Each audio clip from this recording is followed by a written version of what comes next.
shining like a beacon of bright stars. I was alive for wondering far until I found a lighthouse guiding me out the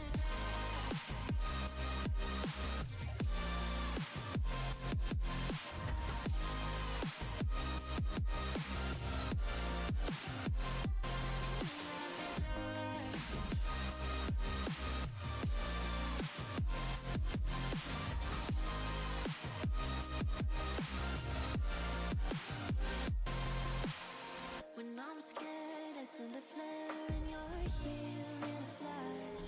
When I ask, oh dear love, where did we come from? You say the light is on. I had the will and mission, but the wrong position.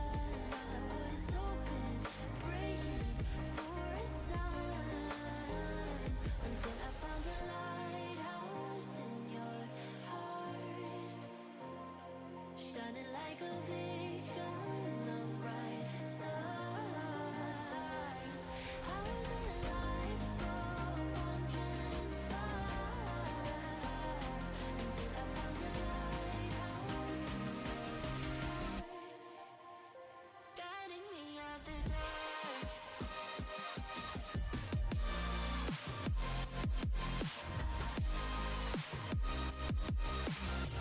Guiding me out the dark.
Just break my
Welcome to LXC.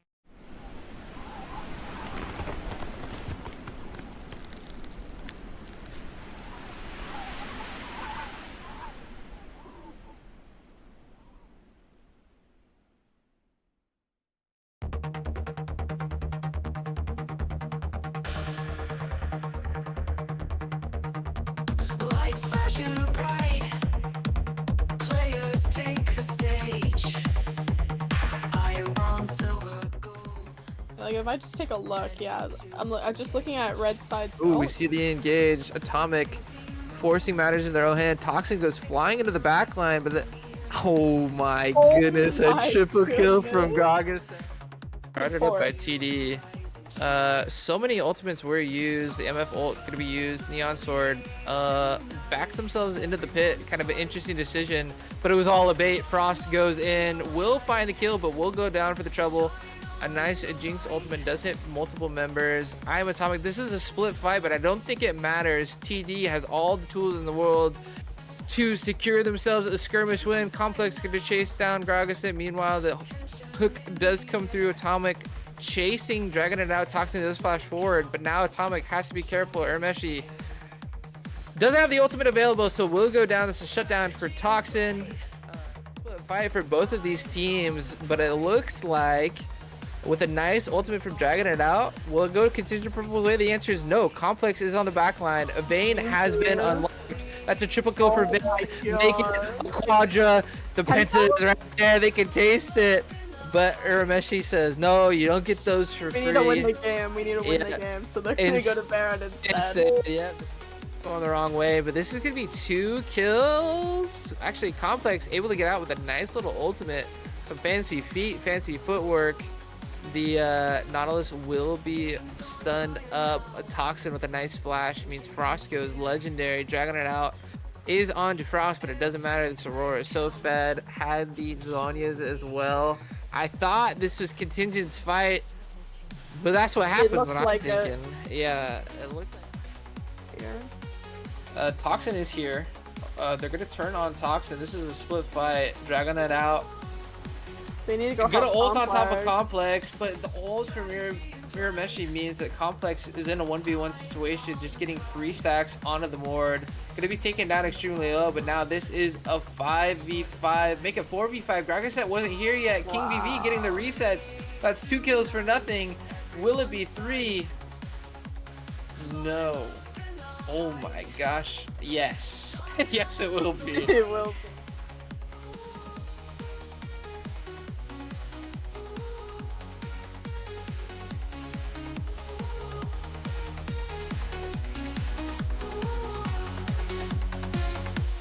Game's on fire now. Tension in the air. Every player counts. Show 'em we care.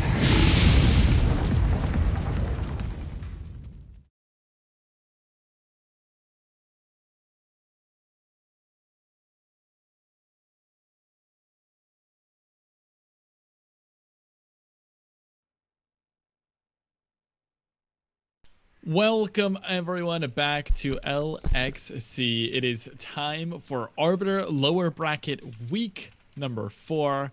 Our matchup tonight is Jolly Rogers Black Pearl versus TD ChronoBreak in the playoffs elimination series. I am Necrox, joined soon to be by Beg. Do not get misled. For now, however, I have the man himself. It is Soul. It is nice to have you, and maybe you have a little extra scoop for us tonight, a little extra insight. Yeah, this is shaping up to be quite the matchup. Here we got brewing, best of 5. This is an elim for this lower bracket here, and TD ChronoBreak coming off a big 5 game that I don't think it'd be really expected the TD OSG match to go 5 games, much less be as close as it was. Yeah, I think you bring up a good point. Before we can talk about tonight, we definitely have to bring up the past. In that 5-game series, you're talking about a 3-2 win over Tactical Freeze last week.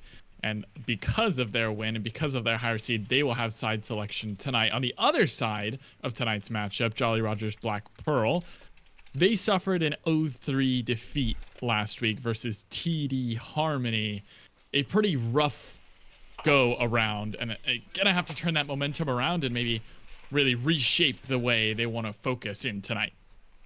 Yeah, and the TD Harmony is the number 1 seed coming in, but they were also, TDH was also taken to 5 games last week with Contingent Esports Purple. So a lot of like close fighting and closing matchup, but I am expecting this to probably be closer than it looks on paper.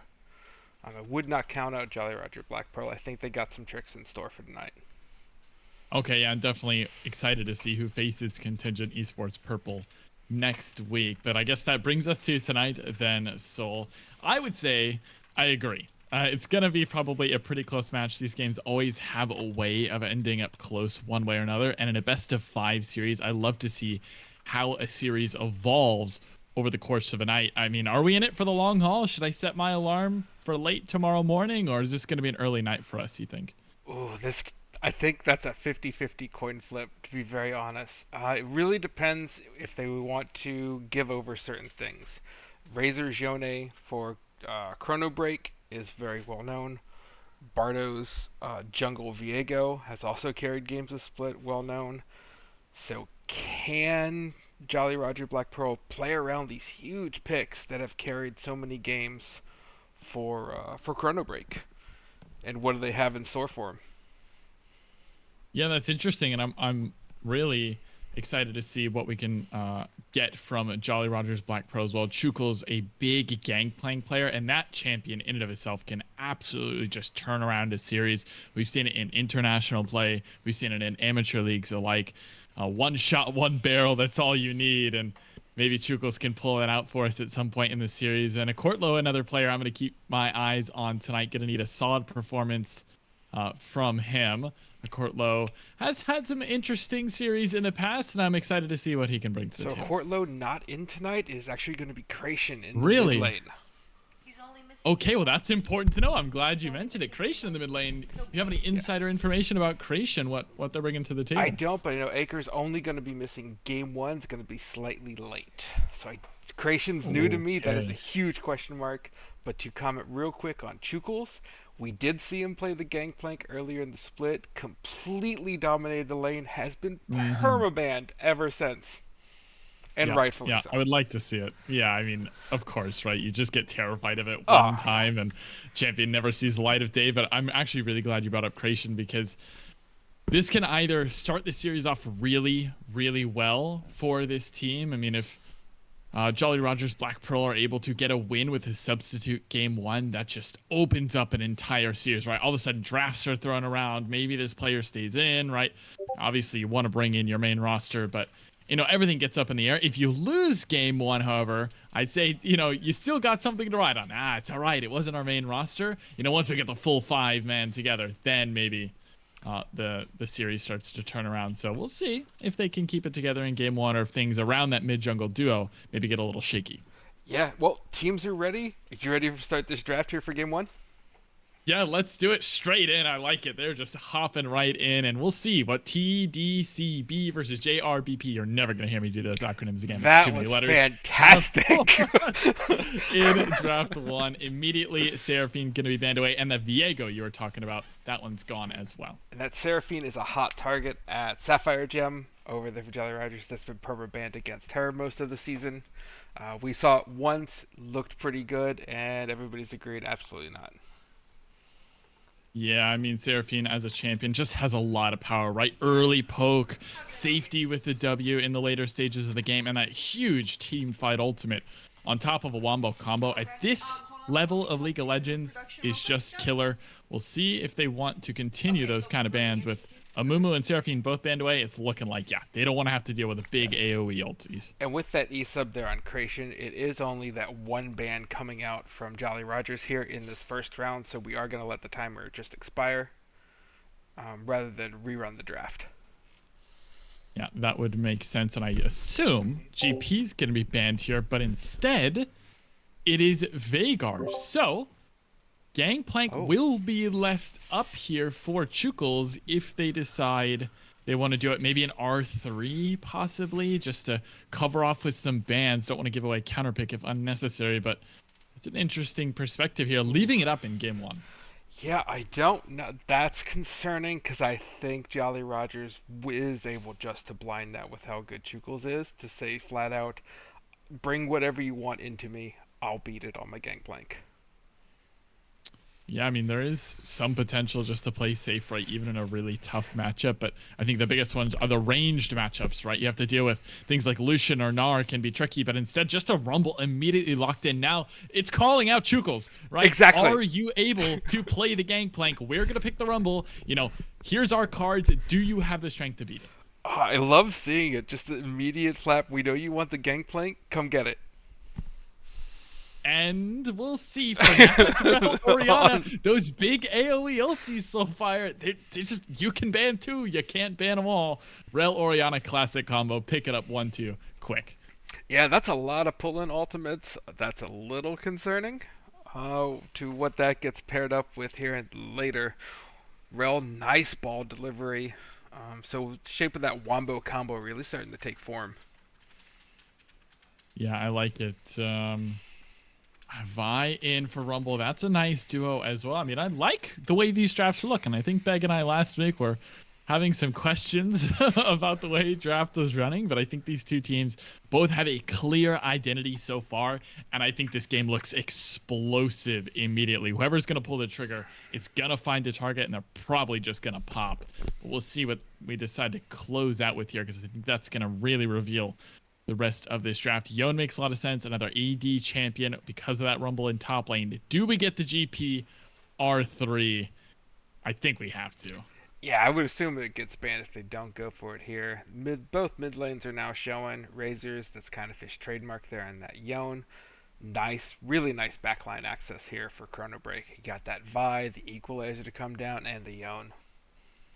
Yep, GP slammed here on R3, and I would expect a couple bans towards the bot lane now from both of these teams. Rel obviously picked up in the support role for JRBP, maybe a couple 80 carry bans going to be thrown. Possible jungle look here for TDCB, but most likely towards bot lane for both of these teams. With 80 carries already being the smallest pool, we'll see how tightly this starts to get pinched, but a Braum ban to start things off here in the first phase. Yeah, I'm not sure that I love it. I don't know about that one. I did expect the MF. MF probably we do see a Jinx ban as well. Those are the 1 and 2 picks in all of LXC across all the leagues and likely the meta right now. Everybody's going with those two. So kind of makes sense. I don't know that I'd ban the Braum. The Seraphine's already gone. Yeah, I mean, it's triple melee here on TDCB, so maybe they're scared about Braum getting a lot of value with his passive stacking up, but I feel like there's a lot of good champs here for the likes of TDCP, but I don't know. I'm interested. Do we get maybe some sort of Runon's champ? I mean, Jinx already gone. Still an Aphelios look. I love that champ now. I think the buffs have really helped him out a lot. We get maybe an Aphelios. Nocturne going to be taken away. That's jungle. That Orianna Nocturne combo. Does leave the What do we Varus decide open, here? which would go very well here for Jolly Rogers. I do like that Varus ult into this comp. Yeah, extra lockdown, extra CC, set up the barrel, set up the shockwave. And I'm Instead wrong. it'll be corpse. Completely the other direction. Welcome to casting, my friend. Excellent. Welcome to the life. Yeah. All right, perfect. So we're going to go poke. Fair enough. Well, I would say the Corki was, instead of the Varus, just give your ADC some mobility, because, I mean, you have the point and click of Vi, but you still have the ability to now dodge out on the Yone, get away from the Rumble Equalizer if you aren't absolutely murdered before that. You got the Caitlyn getting locked in by DD, trying to look for some lane dominance over this Corki, trying to shut them down early. Yeah, but if you notice, actually, TD has picked in exactly LCS order. Top jungle, mid, AD, and now support. Welcome back, Ben. Glad to have you. Thank you so much, Soul Keeper, for joining us for the first part. Thanks for stepping in last second. And Beg, glad you're able to finish it up with me before we kick things off in game one. Like that observation. This is why we pair so well. I'm always so focused in the nitty gritty. I like how you just zoom out sometimes and see the bigger picture. But yeah, Kate Rakan gonna be locked in here for TDCB, and an Ivern pickup for a Jolly Rogers. Interesting. An R5 Ivern, I feel like can have a lot of value. This game, I'm not sure that it has all too much value, but certainly can pair well with something like Arel in the support role. Typically with Ivern, you're going to want to be pairing it with a doubled AD comp. I mean, I know Gameplay is an AD champion, but with it being a melee one, it won't really get the advantage that it will get from sitting in the bushes. You get the bonus damage from being in Ivern's W. So I question Ivern as well. I would have thought we would have seen Samurai's Diana, their signature pick for the playoffs, especially with the circle comp that they have with the Rail Orianna Gangplank. But instead we'll see the Ivern. We'll have to see. Maybe they're thinking they needed some more disengage, some more peel for their carries, and so the Ivern does that rather than the Diana looking to engage. Yeah, maybe they're just worried the immediate point and click of the Vi is a little bit too much to deal with. I mean, I was liking where Jolly Rogers, Black Pearl were going with this draft with Rel Oriana, Gangplank Barrel over the top, but yeah, I think the Ivern makes things a little bit interesting. Have to go for some sort of an outplay. Maybe Daisy can tank up something, stun someone on the engage stuff, some sort of ability, but I don't think that's all too reliable. A lot of mobility here on ChronoBreak's side, but we are into client select now, which means we're only a few minutes away, Beg. I'm glad you joined because now I got to hit you with the big questions. Don't give you much time to warm up. What are your thoughts on tonight's matchup? Is it looking like a quick night? Are we going for a full 5? What's your thoughts? I mean, TD is coming off, like you said, the 5-game series where they ended up getting the victory in the Silver Scrapes over OSG, where we saw Jolly Rogers go 2-1 against OSG, and pretty back and forth matchups. I didn't get to see the ChronoBreak game, but if you were going based off of the normal season and everything, TD would obviously be the favorites coming into tonight. Jolly Rogers got here tonight off of only beating OSG, then getting dominated by TD Harmony, and now facing the sister team of TD Harmony with ChronoBreak, you'd think Harmony might have given them some insights, to what Jolly Rogers wants to do, and maybe that'll give TD Harmony even more of an advantage state and look to face contingent esports purple in the next round of the playoffs. Maybe a little bit of sister information trading. That'd be interesting, but we'll see. I think game 1 will show us a lot of what we expect tonight. Obviously, that substitute in the mid lane for game 1 for a Jolly Rogers will be a bit of a wrench in the works, but let's zoom back in. Beg, in game 1, is there anything in particular you're looking for either of these two teams? Any big golden signs of yes, please, or some red flashing red flags of like, please stay away? I mean, this game really comes down to true calls on the game plank for Jolly Rogers, Black Pearl. I mean, this is a not pick that you're going to see a lot in terms of like normal, matchups, and especially in the CLO. But Chukul's supposed to be an expert on it. Not getting a whole lot of help here in terms of out lane versus Rumble. It's not going to be easy for them, as Rumble will have the push advantage typically. While they do have the damage from the burn from destroying his barrels, it won't be that easy to catch Rumble inside of them with the movement he'll have and the slow that he has in fact. And then also with Yone being a matchup nightmare for mid lane, we'll have to see how Oriana can survive the lane. So I really think the laning phase is going to be a huge factor for this game, and TD picked pretty strong laners. Yeah, I mean, they do have a lot of strong lanes here to kick things off. And I mean, I think you absolutely called it right. The side lanes are going to be big, right? Yone, Rumble, really good matchups into GP, Ori, at least in that sort of 2-item spike, right? They just do so much damage and a lack of ability to sustain, I think, in particular for Oriana could be troublesome inside. Even if she does have a little bit of extra poke, a little extra range in the early game, if Razors can just survive that early onslaught, later stages should look good inside. But we'll see. Only a few seconds left before we get into spectator delay. Beg, any final thoughts before we send it on to the Rift for game 1 of an elimination best of 5 series here in playoffs? I think that this is game 1 of a best of 5. That's an important thing to remember. You have the sub, like you said, for Jolly Rogers, so it's real important to realize this is going to be a marathon, not a sprint. Game 1, you're going to have to see some nerves coming in here, especially for that sub. They'll have to, put them behind them, try to play the best they can, and hope to, play. Maybe they'll be. Who knows? They might have to play game 2. You have to, keep prepared, be focused, just grind for the rest of the night.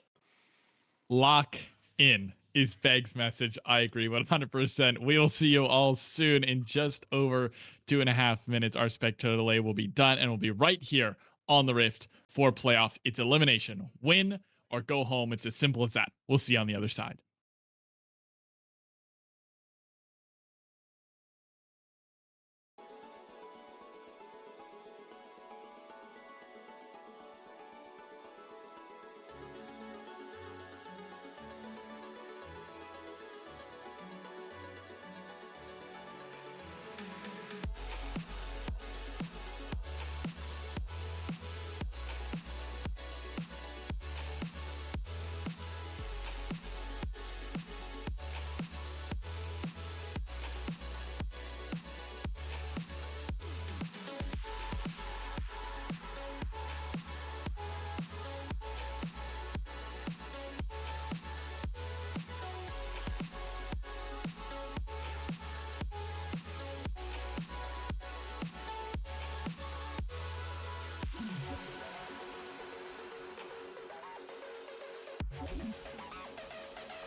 and crowns of ancient keys. I've heard stories of distant lands, realms I long to reach. Your voice, it beckons me to go to worlds unexplored, to leave behind my home and wander.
I've been treading water for some time.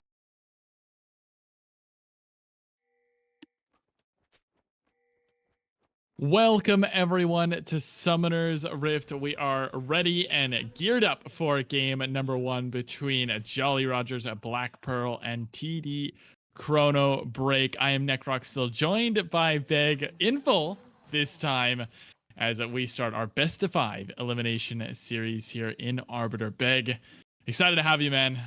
Buckle in. This could be a wild, wild night. Yeah, luckily, I mean, we're getting started with a little bit of a, snooze fest where it's everyone just doing the normal point defense, except for Chukles, who's hanging out in the top lane already, trying to look for maybe some barrels set up, maybe to do something cheeky against his laner opponent. We did have Ivern not being honorable, throwing those Qs out, maybe trying to get some mana flow ban practice to get started off against the enemy opponent, and we actually have a disconnect. We'll see if we end up having a pause. Nope, it was just a quick one. Luckily, they get right back into it, so we don't have to have any type of pause. But now it's no, my game client actually does pause. And that happens. It's gonna happen, I think, to everyone's stream and game flow here, so we should be okay. It should sort of just resume itself in a second, and there we go. We are back to normal. That is the magic of Riot Games coding. It is broken, but somehow it works, and we don't question it, Beck. We just let it do its thing. All right, just like the players here, they just do their own thing. Yep. One thing we see here with the Ivern, unique jungler in the fact that their pathing is going to be different than most, where they have to go mark the camps before they can pick them up. You have the smite to make you do it instantly, but typically for your first clear, you don't want to waste your smite unless you're looking for some type of cheeky invade, which we aren't seeing from Samurai here. So we'll just have to see them mark it, their top side, looking to walk into the bot side, try to maybe see if they can find any type of things, or if they'll just see a full clear. Yeah, you're gonna have to keep me in check with my Ivor knowledge here, Beg, because it is not my strong suit, that's for sure. I hardly can keep track of these junglers and when they're gonna be in my lane at, the classic 3-minute mark, but let alone Ivern clears, which can get very interesting very quickly, but seems pretty standard here, as you were calling out, as Chukles will let this wave push on into him, and I think that's gonna be our key matchup, as you were mentioning, in draft. Seeing how Chukles and Pizza Pasta Mafia face off in this 1v1, especially on a pretty aggressive champion like Rumble against Chukles' #1 played champion on that gangplank. Yeah, we see Ivern now, finishing up their bot side marking and now refocus his top. This must mean they may be looking for a gank top. He's typically, you would see them having taken one of their camps before they did the swap just because they can get levels and look for something bot side. But instead, they must be playing around their top laner here. No, they actually reversed back to bot lane. That's a little bit unoptimal coming here for Samurai. Maybe showing some discomfort on the champion pool, like we have said, they were a Diana player for the most of this playoffs here. First time seeing them on the Ivern. They're going to have a little bit slower clear speed, and because we got Rakan looking for a W, only finding it on Sapphire Gem. Rolly C top is getting low here from the Caitlyn, just auto-attacking. We got the exhaust, we got the barrier, we got the ignite trying to run away, and there comes Ivern getting the root onto Rakan. Rakan now having the flash, tries to flash in to get the kill, can't get it now. It's all running away, all just barely living with low HP bars. Yeah, it's really close there. A lot of summoners expended, but Walkie Top's down both of his, and I think they'll absolutely call it worth. I mean, they lose an extra flash with the Vi losing hers, but I mean, now this Corki needs to be a little careful. A repeat gank to bot side could cause trouble. Hoodie Man still able to hold on to both his summoners, so definitely a big pressure advantage here in bot, but Samurai able to arrive just in time, and now it looks just like a straight up foot race to this top grab bag. Razor is the first able to move, but he's pretty low. Snared up to start things off. Grayson will get the shield for now, and just a red buff, blue buff Ivern able to smite this one away, flashing away, but Grayson's gonna get hit, still has his flash, will be forced to use his. Razor's in that E, but the Soul Unbound will take him back, and just summoners burn just like that. Blabbers crabbers, I guess, right there. I mean, using 2 flashes to get 1 scuttle crab. I'm not so sure if you can call that one worse. And honestly, I was kind of surprised that TD were even willing to let them even get the marking for the Iverns there, because Oriana was running out of mana there. I don't think they had enough for a full combo, but they were wanting to play a little bit cautiously. Obviously, when Ivern marks it, they do actually lose HP too, so maybe they thought they could burst them out real quick. But the flashes did get both the mid laner and jungler for Jolly Rogers out alive. Chukul's in a lot of danger here, but they overheat comes at inopportune times for the Pasta Mafia, and that will let Chukul's walk out. But they did have to burn their flash. Yeah, Chukul's down that flash, and just like you're saying, that advantageous matchup here in topside Rumble into Gangplank, able to hit the damage with the Flame Spitter and the Electro Harpoons, but a little bit too much on the overheat will cause a lack of spells to follow through. Chukul's able to survive, but definitely feeling the hurt here up on top side to start things off, and you love to see it from Pizza Pasta Mafia. Soul and I were talking about it to begin the draft. If you're able to just hand over the best champion, slam down your cards on the table. This is what we're playing into it. We're giving you your best champion. Can you do it or not? But instead, they're just going to leave the lane. Chukul's just going to show up. Doesn't quite land the barrel, but not able to get the damage. Barda will survive. But a little bit more CS loss here for Chukul's, and as they turn onto the grubs, Razors for Life has to flash away as well. Walkie Top just doing some damage. Won't be able to find a kill as that bot wave is crashing. Someone needs to go catch that. All these flashes going down one after another, and no one dying, but all the summoners being burnt. As I think we only have 2 flashes left in this game. No, three people still have flash. Like you said, bot lane not being caught by anyone here. This is going to give Caitlyn a nice gold lead probably against this Corki, as we do see. We're up to about 300 gold. Not the biggest of deal, but it is pretty much a kill's worth of gold just off of this 1 rotation. Yeah, just a couple plates there. We'll do it. Actually, just the 1 plate and a little bit of extra gold on top will be enough for strike gold as well. Always comes in handy. It's not too big to start the game, but will be a little bit of extra helping hand in getting that lead. And Bardo looking for a lane gank here. Walkie Top does have Valkyrie, but no flash available. I think this is a little too tough and it will be called off. Just hit that recall button. Make sure this wave goes in. The Dragon's still up here, Beg. No one's really considered this one as an opportunity to get themselves stacking those drags quite yet. Yeah, that's a little bit of a surprise, as for Jolly Rogers. They are obviously happy because they got the grubs, and we actually have an invade happening here with Jolly Rogers jungler being the cheeky liver and trying to steals away the blue. Can't get the grub as they already used their smite charge for the blue, but You would think they would want to look for some more dragons so that they could get these team fights going, but I guess they're happy to take some time scaling, letting Corki get their tiers stacked up as we have it for Oriana and Corki. As we had Engage coming in from the Rakan, looking to just trade some HP. Samurai, without your flash, I don't think you have much He's way of getting dead. out of here. But the Daisy with the knockup, will it be enough? They just. Oh my! Oh, Oh, they got him. They not got him. I was with you. I thought he was gonna live for a second as well, but no. Flash comes in. Bardo able to make the damage happen. Pasta Mafia, man, that is impossible to say. Will claim first blood, and if Chukos wasn't feeling the hurt in this top side, he's definitely gonna feel it now with that extra cash being injected straight into this top lane 1v1. Yeah, not just the cash, it's also the blue buff, which, I mean, doesn't matter that much for the Rumble, as they are a mana champion, but it's still nice for their cooldown, and so you could see them maybe look for alt to min-max their cooldown reduction and get their spells up quicker. As right now, Chuko's in a lot of danger, gets some Yep. flash on.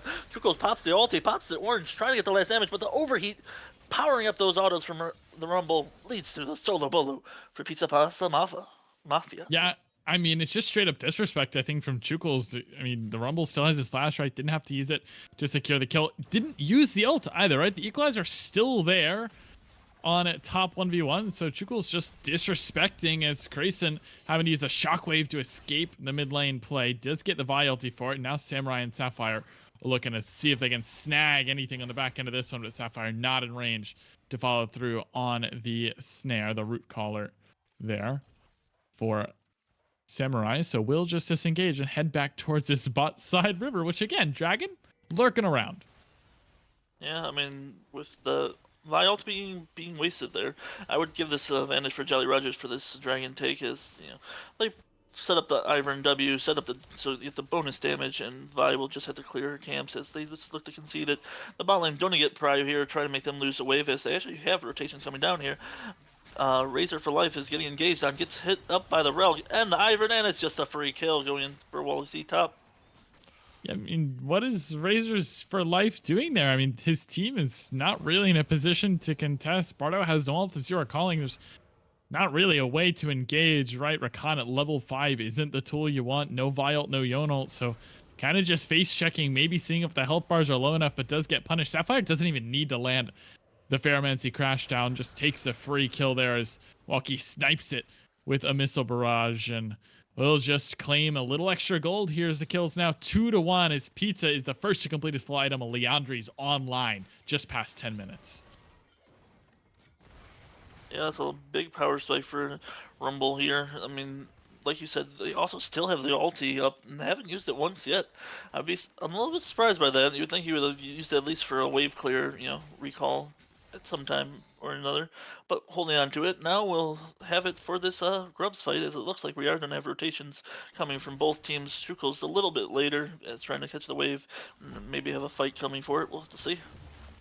I mean, there's just no way the likes of Jolly Rogers Black Pearl can fight this, right? Shockwave lands onto one, but they don't have the numbers, nor do they have the damage with the items, and Samurai's just burned down, man. Forest fires are really dangerous, and there was no smoke in the bear to extinguish that one, so the tree burns, and it is another kill onto the back of Pizza Pasta Mafia.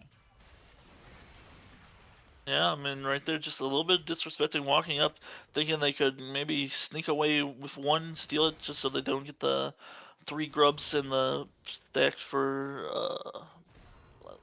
what's it called? Feats of Strength. But it ends up costing them their lives there. I mean, it's not exactly worth it. So we got Chukos looking to engage on. They have to burn the flash, but they do get the exhaust. A little bit of a waste there by the Rakan there. But it is a decent trade at the same time. Yeah, you'll take it, I guess. Exhaust for Flash, definitely longer cooldown, more value, but will be a little unnecessary, and we'll draw the battle lines once again. So as we head into that 14-minute mark here in just a couple minutes, Beg, as those plates begin to fall, it's 1,000 gold here to the side of TD ChronoBreak, which is nice. It's nothing fantastic, but yeah, 14 minutes, it's nothing to just ignore, and a pretty sizable lead in mid lane is the only thing that I think Jolly Rogers Black Pearl will be happy about in the beginning of this early game. Yeah, and one thing you have to question is, like we said, this top lane matchup was the big importance, but even with Gangplank generating gold, they're actually down over 1.3, even more than their team is down in just top lane gold alone. And not to mention, we're also seeing a deviation in terms of their builds. They started with that Sheen, but now we have the serrated Dirk and then the Swifty boots. This is a garage sale full of items, and they're not going to make it to a completed item for a long, long time now. Yeah, it delays that first item spike by quite a lot. Shockwave into mid lane though. Razors has been caught. I don't think the knockup's in time. The Q3 will get Razors out in time. Daisy and Shockwave committed there for no kill.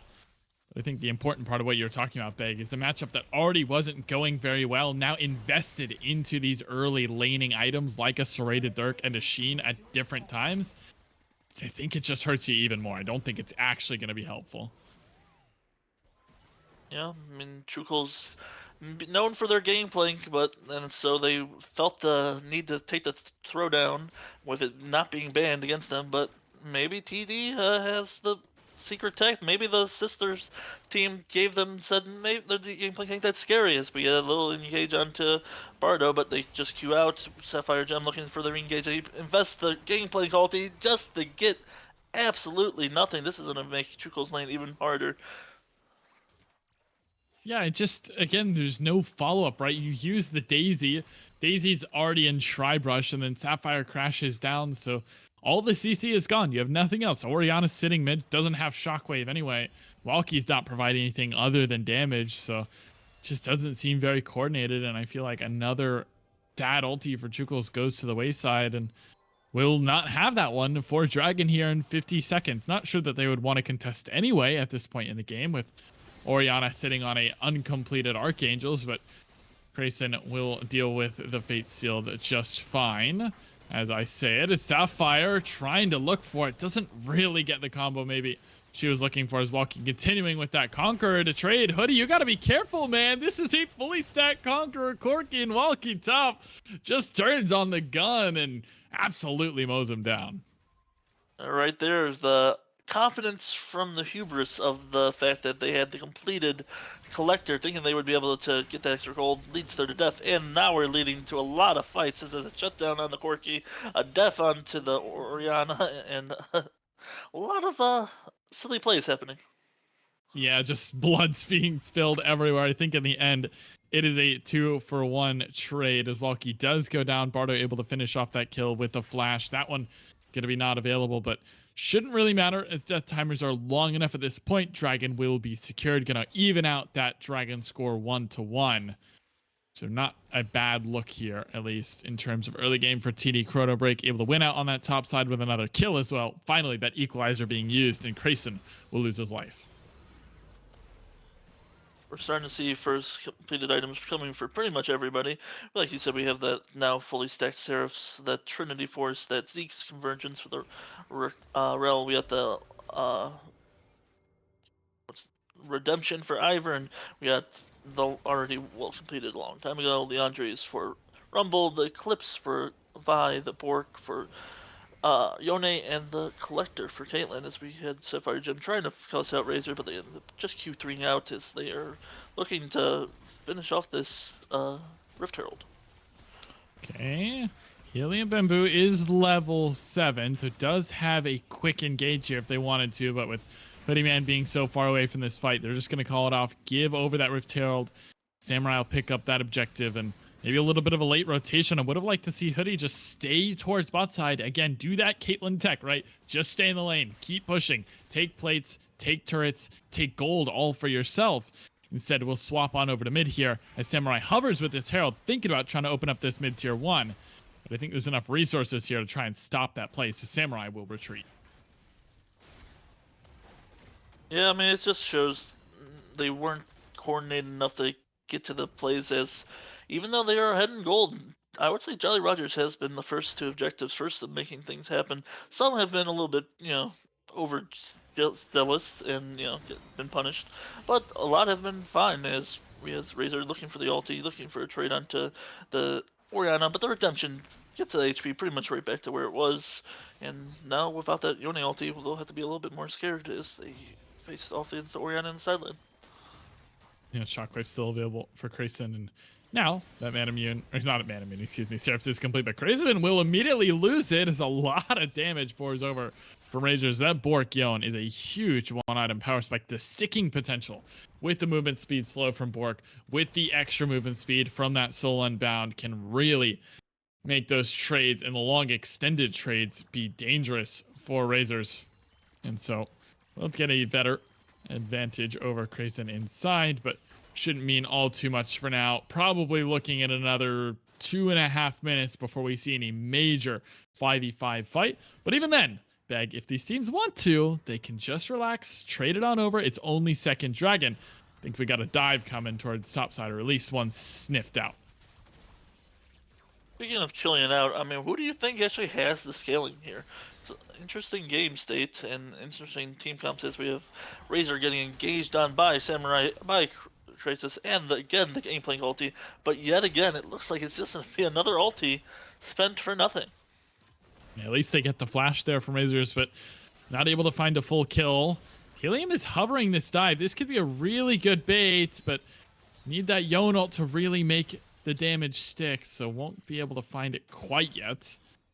I like your point about the scaling. I think you do bring up a very interesting point. Both these teams have a lot of late game power. Gangplank, notorious for just coming online, right? Just like any other critical strike user. Orianna, notoriously strong with one single shock wave. Ivern can scale well into the game, but there's no slouch on the other sides, right? Caitlyn, Yon are all really good. It's a tough one. I think identity-wise, I like blue side. I think ChronoBreak have an easier to execute composition, but if played right, I think the healing, shielding, and safety of Jolly Rogers could be absolutely massive. They just got to play their cards right.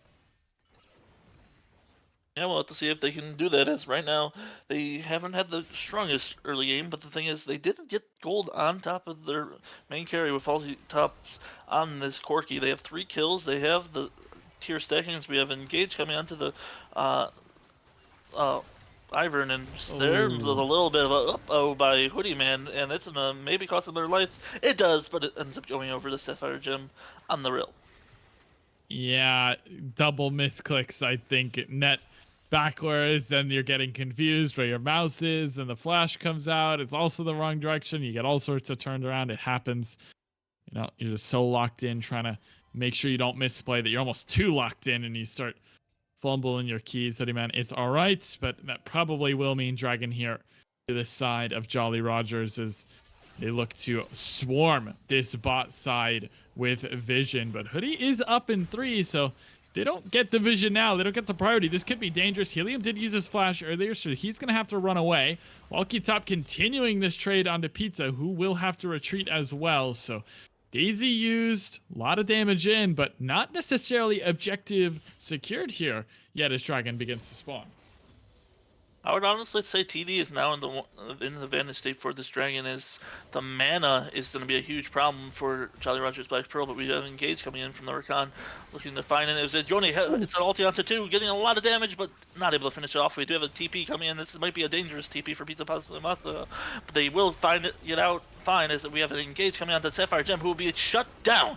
Or Rumble getting it, but Pardo, you can trade it back from shutdowns on shutdowns. The flash in from the Rumble, trying to get the burner onto 2, gets one double kill, trying to finish off Raleigh top, still can't quite, but here comes Caitlyn getting the kill onto the Corki. Now looking to run down the solo laners for Jolly Rogers Black Pearl, keeps autoing, gets another kill, gets the Q, cannot find the last kill, but it's a double kill for Caitlyn. That was huge. It was so close. It's 4 for 4. I was looking for one ability to turn that fight, but I mean, there were so many big plays between the Ivern triple knockup with Daisy to a double knockup from Helium, 2-man Yonel to start things, and there's a lot there in that river fight, but nothing really to break the fight one way or the other, so everyone goes back, everyone resets Beg, and I think I'm going to have to cut my point short here, because I think we're going to start another fight here over the same Dragon really soon. Yeah, and as we have the TP coming from Chocles, now they're trying to burst down Hoodie Man. They do land the barrel on them, and it will just be a simple kill coming for Chocles onto Hoodie Man. Maybe a little bit of an overstay for the turret will lead to the Dragon being a mute point of another fight happening, but who knows? Bardo, maybe they're going to look for something on the Samurai and look for the steal, as we do have Razor going in. Okay, Samurai's gonna get chunked out. He might just get bursted as Razor is able to pick him up instantly. And now Helium's getting his way away. Ignite's gonna go down, but Locket will keep him alive for now as Razor's retreating. Walkie's going forward with that Valkyrie, putting a little bit of extra damage and an equalizer over the top of the 3. Shockwave will lock up 2, but the damage is so much from Pizza, who's just in the middle of everyone. Turned it on the flamethrowers. And the afterburns are ignited. Triple kill over to Pizza as he's not done yet. He wants to chase down Grayson, who will have to retreat into the safety of his tier 1, but 4 for 2. Finally, the bot side opens up for the likes of TD ChronoBreak. You gotta feel so bad for Jolly Rogers. If they get the Caitlyn kill, you think everything is gonna go your way, but then Pista Pasta Mafia hits a equalizer that finds pretty much everyone, almost kills everyone, except for Grayson, who gets out with their lives. But now we're gonna have yet another reset. But I think yet another fight gonna happen over this dragon. Yeah, I don't think we're done, Beg. If you need a sip of water, man, now's the time to do it because everyone's coming back out onto the map. Pizza is headed top lane, though. I think that might finally be the white flag raised here by TD ChronoBreak. It's not a surrender one, but just a truce for now.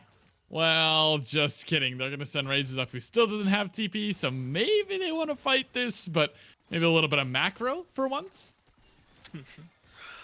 I mean, it could also just be that Pizza Pasta Mafia, at this 2.5, almost fully completed third item, feels that they're a little bit more useful than Razor. And Razor also no slouch at split pushing, and even without that TP, I don't think you can start this dragon if you're Jolly Rogers, as the Rumble will just burn you all to death. Yeah, I mean, this 4v5 doesn't actually look all that bad. If Helium stays safe with his flash, Bardo's in there, does have a 3-man knockup. Look at the equalizer, the combo is there. Huge shockwave onto 4. The Zanya's his pop, but just so he can watch his team get slaughtered. What a shockwave from Grayson.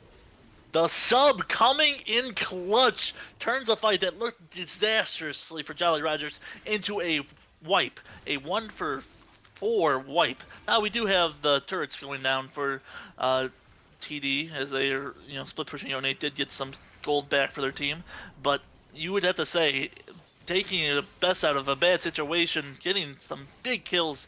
Orianna coming up clutch as Razor for life, trying to finish off Truecalls, uses the flash, uses the ult, but unfortunately misses that last Q3, and that'll be it. Getting for that fight. Yeah, close there from Razor trying to finish it up, but man, you're right. The call out, Grayson, the substitute here in mid lane for this Jolly Rogers at Black Pearl squad, comes up massive with a shockwave. Walkie top able to dish out the damage, and wow, I thought maybe that fight was done. Helium and Pizza connecting with the knockup into the equalizer, but it's just not enough. The health bars stay topped up due to Samurai and his healing and shielding power, and they turn the fight around. A big moment here in this best of 5 series that might absolutely alter the course of events here, if not in game 1, for the rest of our evening, as now it looks like a skirmish over Rift Herald might ensue.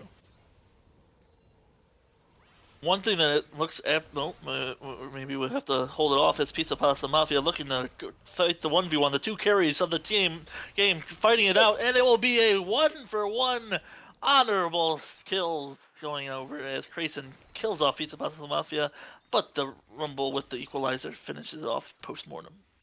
Yeah, I think both of their flashes were there in a second, if I'm not mistaken, so maybe both of them spamming that flash key, trying to dodge a 1 spell, but yeah, 1-for-1, respectable, honorable, I think, as you said, Beg, is fine by me, and it will continue just to hover around this Rift Tail. I don't think either of these teams feel comfortable starting it without what appear to be both of the biggest carries in Orianna and Rumble, but will keep that jostle for positioning going as Walkie gets very aggressive. He valks forward. Nice dodge on the knockup with the flash, the redemption, and the shielding is in again. And Walkie thought he was overextended, but they commit too far to kill him. Now Razor's under the turret. Will have to snap back with the Fate Sealed and the Soul Unbound as Helium's going to be ran at by Sapphire, who's not able to find him just quite yet. But the flip onto Hoodie will force the flash, and another possible overextension into an outplay. I think this Jolly Rogers team is coming online. Yeah, I mean, these kills are starting to completely go their way. This game going their way as we have yet another catch coming onto Razor for life. They pop the blast plan trying to get away, but Chuckles is now on a rampage. The champion who had a really off early game is now 7-2-5. Has 2 completed items, another component, and still that Sheen that they're sitting on. As we got Baron getting started up in a maybe uncontestable piece of Pasta Mafia trying to walk over, trying to be the hero for their team, seeing if they can land the huge equalizer to turn this game back around. Yeah, there's an equalizer here, Beg. I'm starting to shake at the thought of this, Baron. There's Oriana teleport that can join if they want. 28 minutes in, this could be huge. Equalizer goes down, turrets down on bot side as well. In the meantime, this engages 2-man knockup. Samurai's gonna get burned. That's Baron's smite gone, and Hoodie Man is still popping off on this Caitlyn. Sapphire's able to run away with a little bit of shielding, and Baron's now gonna be started up once again, but Hoodie takes a step too far. The slaughter has begun. Turn on the Benny Hill theme because this is getting a little crazy. Double kill to Grayson, who teleported in to reinforce redemption over the top, because why not? And man, and no one gets Baron. Right there, the thought by Grayson, they snuck into the Iron Bush, didn't get noticed. The other main team doesn't know they're in there at all, just turns the Baron, re-engaged away from TD Harmony, or sorry, ChronoBreak. That's the sister's name is Harmony. But one thing I wanted to say, I know that the play that started, that whole chaos, that mid lane engage when Wally Top engaged on, I wish we had the replay, because once Rakan went in and Vi went in, Hoodie Man literally walked away, went underneath their turret, and didn't throw a single auto, didn't do a single thing. They were like, I'm out. You guys are inting. I mean, sometimes you just gotta call your team out for what they're doing. I'm not saying it. Hoodie Man saying it, all right? We cannot be held responsible for the thoughts of another League of Legends member. But yeah, instead, we're just going to let the Baron rest for a little bit. It's had a stressful night. We're going to head back down to Dragon, because that's going to give us a little bit more gray hairs on the top of our heads, as this one spawns here in about 15 seconds. Yeah, I mean, this game has turned into a complete clown fiesta, a complete cluster of just players looking for plays, and a lot of times more likely not missing, and it leads to play after play after play, as we'll have to see which one can clean it up and find this first game of the specified series. Cluster of fun is what I like to call it, Beg. Lots and lots of fun here to be had, as Dragon will be taken here. So point going to be handed over to the side of Jolly Rogers, as they will secure themselves Dragon number 3. It is Baron Vision for now for the side of ChronoBreak in response, but they're going to go ahead and start up this Otacon. I think this might be late, though.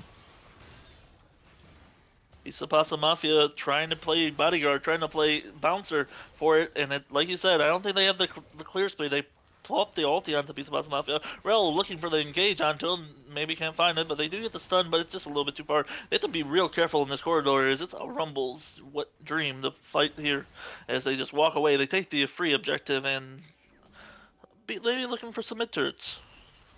Yeah, Rumble and GP both really like a tight, cramped up space, like a nice, juicy jungle corridor there for Chukos or Pizza, but instead, both teams disengage. It is mid turret then for the likes of Jolly Rogers. They're finally able to claim that one 31 minutes in, which is quite a statement. And we'll go ahead and turn on back, take the recalls, and maybe come out onto the map as a full 5-man force. I want to see what items they get here. Third item in for top jungle. Is there a death cap on base here for Grayson? Still yet to find out. 3 items in for Walkie Top. I mean, everyone is hitting huge breakpoints now, Beck. Yeah, Grayson's still about 500 gold short from that death cap, as they're sitting at 900, and you need 14 and for that finished completed item with those double large runs. But everyone else, getting to those third items, getting to the things, we still see that Sheen from on that Gangplank, heavily invested for the games. One thing that I did recently, can't speak of that now, is Race for Life going on to Chuckles, lands the ulti, lands the Q3, has the Immortal Shield Bow proc. Chuckles trying to finish him off, but not going to be quite enough. It's a solo kill for Razor for Life. Yeah, no tools there for Chukos to get out of it. No ulti. It was few seconds off CD. Flash wasn't up available either, and the sticking power from the Bork and the Soul Unbound is just too good. As I was mentioning before, Chukos can't create the space and just ends up dying for it, even though the shield blow does pop as Walkie is going to be certainly caught out this time. No, he lives again! The flash, the redemption, the shield is just too good. Helium has to leave this fight, and they commit so much, Beg, for one kill, and they just can't get it. Yeah, I mean, the Ivern showing up why they picked it into this fight, just making it so that they can protect the President with their E, with the redemption. Not able to finish it off the kill is they do get the turret as their consolation prize. Finally, 33 minutes for this TD ChronoBreak Cruise. They're able to claim mid-tier 1. Sapphire does have Aftershock going, and Walkie just slaughters Pizza in the GP ulti. The slow is there, the flash is late, the auto follows through, and Walkie kill number 10 for this Corki. He's certainly got RSC finish now after this wave. Baron is the thought here. Health bars are low. There is still Yon ulti, but they're going to go ahead and start this one up big. This could be big. Could be big, but it can also be an easily disastrous. Walkie top is don't have to, do the DPS and do the zoning control. It really isn't that easy of a Baron to take here. Bardo Jr. looking for the play to go in. They don't know the health bar quite yet, so they have to do this as a complete blind. They can't get into the Baron pit as they will be Baron secured. And Bardo just trading their life for nothing. And now here comes Razor for Life, TPing a little bit too late and just using their ulti to run out. Yeah, they just don't have vision, and Bardo tries to get in. It actually goes down to, I think, 248 HP. It's maybe a bit of a misplay. Maybe there wasn't smite. I wasn't paying enough attention. But either way, that was definitely steerable if Bardo got in. Not able to in time. And Baron now secured 34.5 minutes in. Finally, maybe one piece of this puzzle has started to come together for Jolly Rogers. A grueling game 1 in a best of 5 series. It would be disastrous to lose this now for either of these teams, but maybe Jolly Rogers finally feel like they have some sort of right to close this one out. Soul up in 40 seconds, though, Beg. If they get wiped here, man, everything opens right back up. Yeah, but I don't know if they're going to even look for the engage. I think TD has become a little bit too scared to look for the plays. I mean, right there in that Baron, that should have been an angle for them to find something. I think Helium has to look for the recon engage there, has to be the one going in first. Can't rely on your jungler to just try to go in by themselves, suiciding for the steal. You have, the other support, you're supposed to be giving them their vision, make the engage happen, as Caitlyn could have done a lot of damage there. Yeah, it could have been a nice headshot, but Walkie just hovering over the wall. Dragon will enter the pit here, Beg, as the fight begins. Bardo looking for the engage. He's going to find Walkie. Nice unstoppable to the back line as the equalizer is going to be dropped. The healing and shielding comes in for the redemption, but a huge combo from Razors takes out 4. Double kill. Shockwave turns it around, though. Grayson with another big play in the same spot. I got deja vu, Beg. Yeah, I mean, right there, you saw the engage coming through. Bardo gets a nice ulti, gets a nice Q back, making Wally Top just sit on that equalizer. And Razor for Life finishes it off a lot with their Soul Unbound and their ulti combo. But then, like you said, Orianna coming in for the cleanup, turns the fight from a loss to a win. And now as they look to try to secure Baron's point and soul for their team. I'll give you guys a little peek behind the scenes here for casting. As a play-by-play, you look for the one ability that's going to change the team fight. I can't nail it on these fights, man. I thought Razors had it with the Yon ult. Turns it around. Grayson once again with a big shockwave. This guy's a substitute, and in the 2 biggest fights of this game, he has come up more clutch than I think I've seen in my entire time this season playing League of Legends. Huge stuff here from Grayson. I mean, now with Soul, now with a completed Baron timer, you gotta think Jolly Rogers has some sort of angle to close this one out. But take a look at the top of your screen, Bag. Don't be fooled. That gold lead at 37 minutes is only 2K. Another thing you have to remember with that is that's also inflated thanks to gameplay in their passive, where they just generate gold using their Qs to finish off CS, as Bardo's going to look for the finish off on the Chukos, who flashes over the Vi Q. It's a little bit of a style, But it's a little bit of a Ugh. waste, as you're just dead no matter what happens there. There's no escape for Chukels. Message sent. Message sent here. It's worth. Jukul says, all right, you know what? I'm dead, but guess what? I got the hands to flash over your Q. I'm a little perplexed by that one. Felt like maybe there was a way out, or maybe at least a little bit more time bought, but instead will just drop here on the gangplank one more time. The side lane matchup does not look to be going the way maybe Chukels was hoping, but instead all 4 remaining members will sprint up here to top side as Razors is just going to continue pushing. I don't know if this is worth, even if they get it, looks like the fight's going to happen one way or the other, though. As we get the Otacon getting secured, we have the Rel engaged. We don't have the Shockwave, the final is. So with the Equalizer onto 3, they are getting a lot of burned up here. Samurai will be getting the first kill on the Bardo. Razor now gets the revive. Because here's the thing, you have to remember, these are just retreats. These are not actual kills. They're just withdraws. None of these are going to be full kills, as they'll just be 200 golds each. But that's still 800 gold going for the side. But it is 600 going for Jolly Rogers Black Pearl. And with that, I have to question, have you ever seen a 37-minute Otacon? Not to mention, it's the Otacon where it was for less fights, I think, right? Yes, it's the sort of I want you to fight now Otacon, so they're gonna make you fight and force a timer on your revives. This game is just absurd, Beg. We're now gonna hit 40 minutes. Full builds are starting to come online here in just a few. I mean, oh man, I don't know if that fight won't break it open. It ends up as a plus 200 gold is the math on that after all of that fighting. I mean, this game is just absurd. Best of 5 series for playoffs. Could you ask for any more content? I mean, this is just perfect.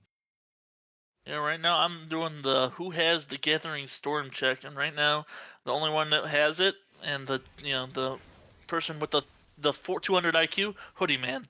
They got that Gathering Storm. They got that 29 free AD, and it looks like it's just gonna keep going up as we're about to hit that 40th minute mark and see it go up by another what is it? 19? Yeah, another free 19 AD just for a rune. Yeah, just keep stacking and stacking. I like it. You're mathematical about those rune selections as we were talking about before game. And yeah, Gathering Storm is a big one here. I mean, I'm looking at itemization too. Full crit GP has 75% crit chance with his build now. As Bardo's looking for Walkie, but we've seen this play fail before. Maybe they can complete it this time, but no. The answer is exactly the same. Still had his bear. Samurai goes very low, though. Almost died to the burn as GPLD is going to be popped, trying to maybe consider a chase down onto Hoodie or Pizza, but both will live. Samurai, yeah, better of him. Just go ahead and reset. Get the health bar back up. Still have 40 seconds on this death timer as Baron is started, but instead, Samurai hanging around here. This could be dangerous. Razors, we've seen him hit huge ultis. For now, we'll be in a 1v1 versus Chukels, though. That's his ulti gone. That's big. This Baron now is probably uncontestable, Bag. Yeah, I mean, Razor not having a TP thinks they have to just go for the 1v1, so they can't get here. Samurai getting some sustain coming from I'm not actually sure what they were sustaining from, but they got their health bar back up, so they weren't that scared of this Baron. They knew the Equalizer was not currently available. Caitlyn not being too scary, especially with this build coming from them with this Maul Mordius being completed. Scared from Krasen's Shockwave, but it's going to lead you to do a whole lot less damage for this Caitlyn, and we have just more objectives going over for Jolly Rogers Black Pearl as they look to finish off this game and get force us into game 2 of this best 5 series. Yeah, I mean, maybe now, Beg, maybe now is the moment where they can end this game. Jolly Rogers have had their foot on the gas for so long in this game, but it's just a little break check every now and then from TD keeps them in line. But Elder spawning in 30 seconds. We're actually going to go to Elder here. 42 minutes in. Everyone riling themselves up for this Elder. This could be one final fight to determine game 1. Yeah, I mean, we have to watch it. And the one thing to keep in mind, flashes are down for currently every carry of Jolly Rogers Black Pearl. The Planks one's about to be back up, so we'll proceed that. But they don't have any way to get out of this Rumble combo if we see another nice Wombo combo coming from TD. But we'll see if they can find that combination. Yeah, they're going to need to do it. Grayson, looking at you on that shockwave. Razors for life, looking at you with that Yone ulti. Elder's going to be leashed here. 18,000 health to burn through. It is not an easy target. But with Walkie and Chukul starting to burn this one down, it's already down to about 12,000, 10,000 now. The Iron Bushes make this so hard to contest. Bardo needs to be in a position to be able to steal this one away. 4,000 now on the Baron. It's going to go low. Bardo's charging the Q to get in. Does he get the smite? It's Pizza who gets it. The Elder is burned down, but what does the fight look like? GP for Vi traded into 1-for-1 as Razor's having to get away, but he's burned to the Elder as well. It is 2-for-1. It is too far, too gone for Helium Bamboo. His Elder's now starting to pop off for Hoodie Man as he's ripping and roaring as a dragon comes to life. It is 3-for-3. Grayson is still alive, but Shockwave is used. Sapphire recalling, trying to get back. It is a base push. Pizza and Hoodie versus Grayson and Sapphire.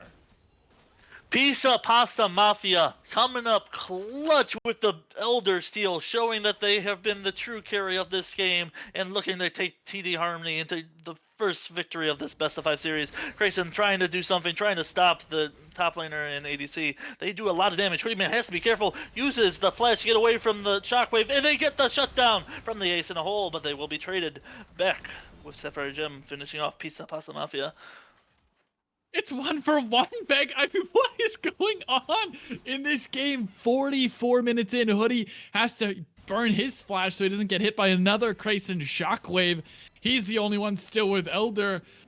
I mean, what is happening on my screen? Now, everyone will start respawning, except for Grayson and Pizza, who are dead for the next 30 seconds. But Baron's up in 2.5, so plenty of time for everyone to draw their lines again, get down their wards, get down their vision, and look at the top of your screen. I hate to sound like a broken record, but that gold lead has not moved.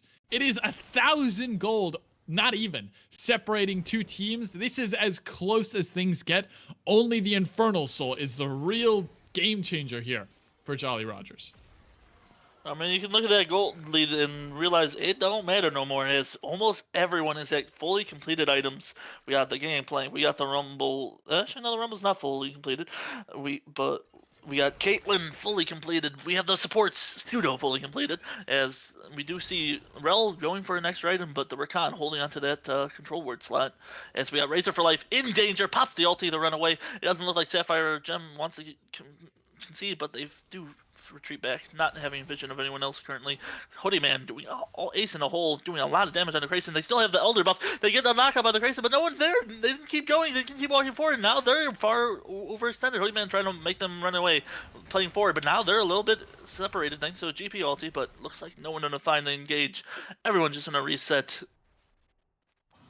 That was really scary for Grayson. I'm sure he was thinking immediately to look at his map. Where's my team? Where's my team? Will I live this? Can I somehow buy some time? But doesn't even need to commit the Seeker's Arm Guard. So we'll hold on to that one. Hoodie thought may have been overextended on the back end of that.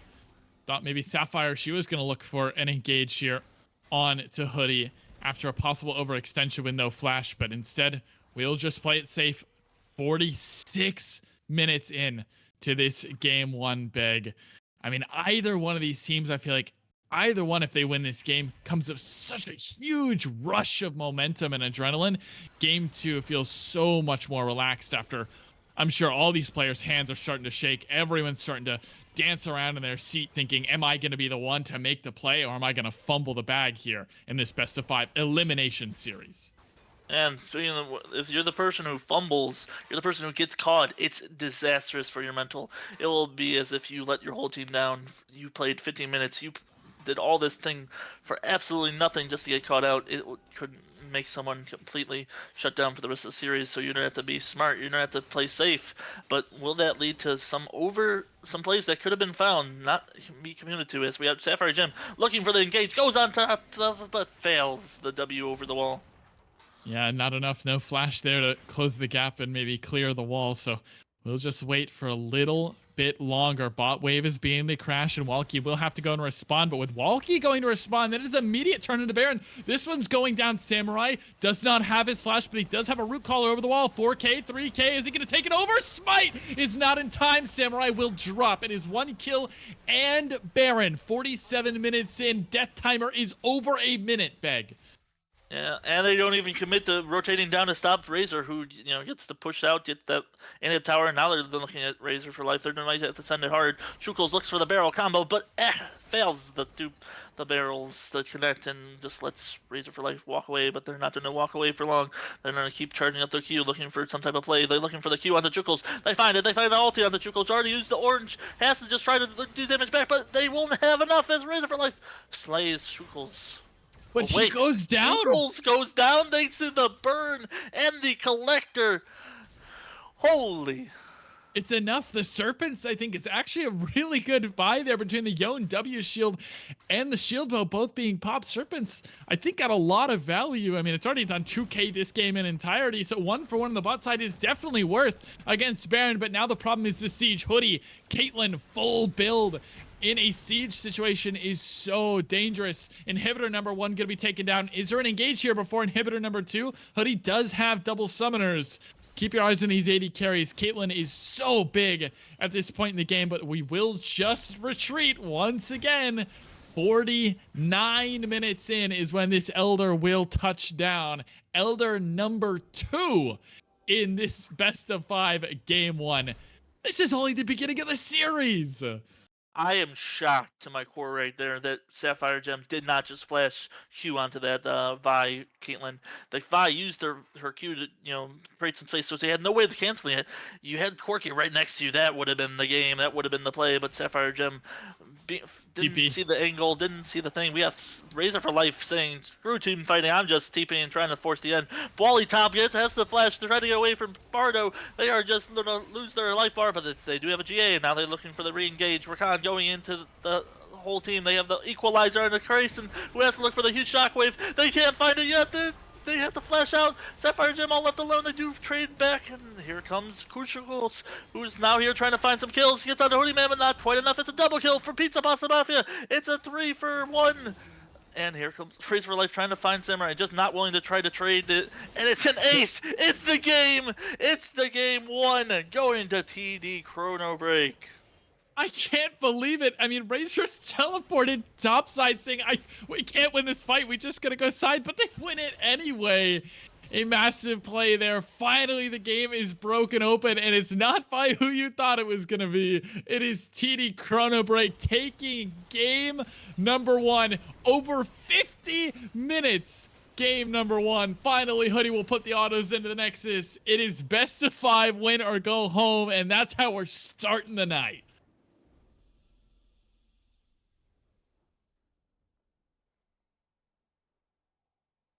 What a way to kick off this elimination series, Veg.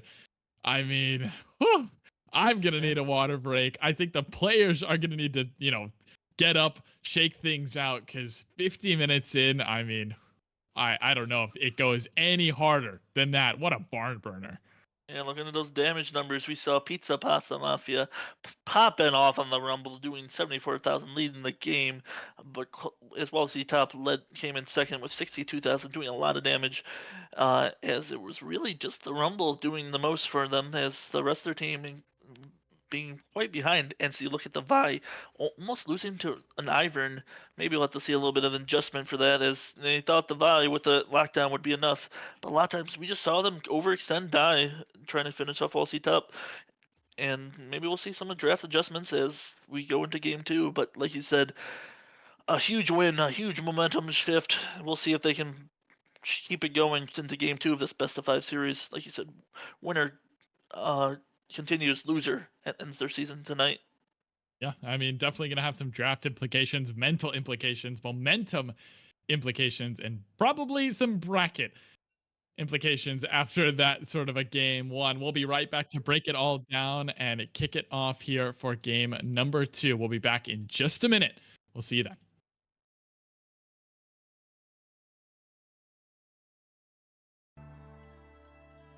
Picking up the parts of all my gets us all good. This time I won't hide to break apart.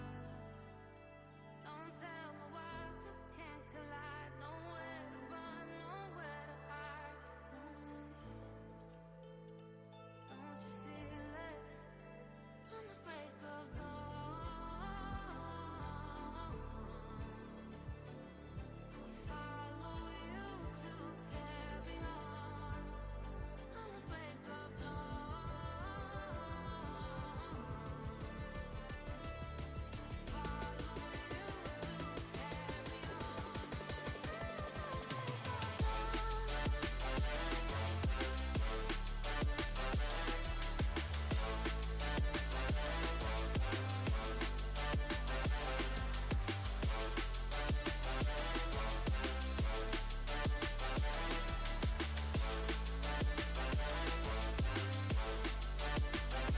I was seeing father in dark skies, bringing up the fire, not for time.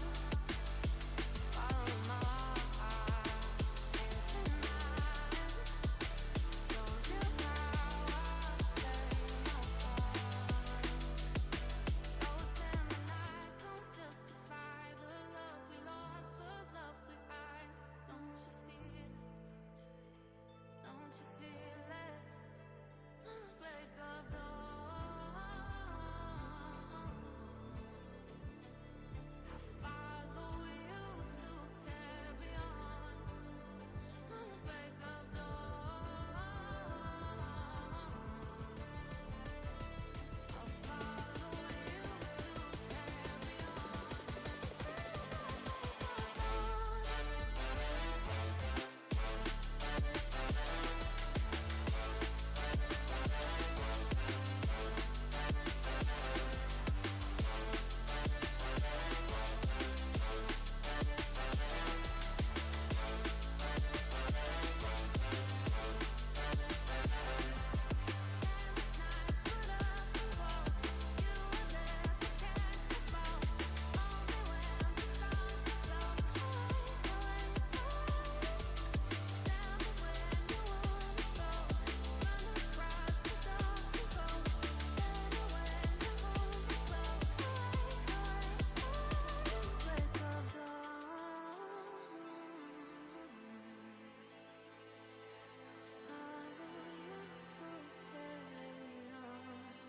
Till the break of dawn.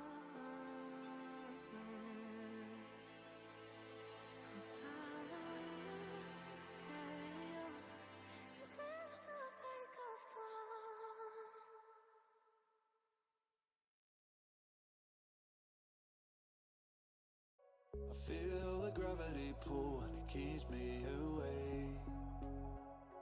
I would rather be here, lonely in space.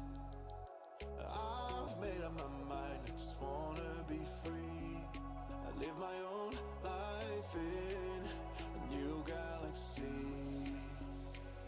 I wanna be weightless in the silence of the night sky. I wanna free fall into nothing at all. I'm taking the moment, starting all over. I wanna be free and live my own life in a new galaxy.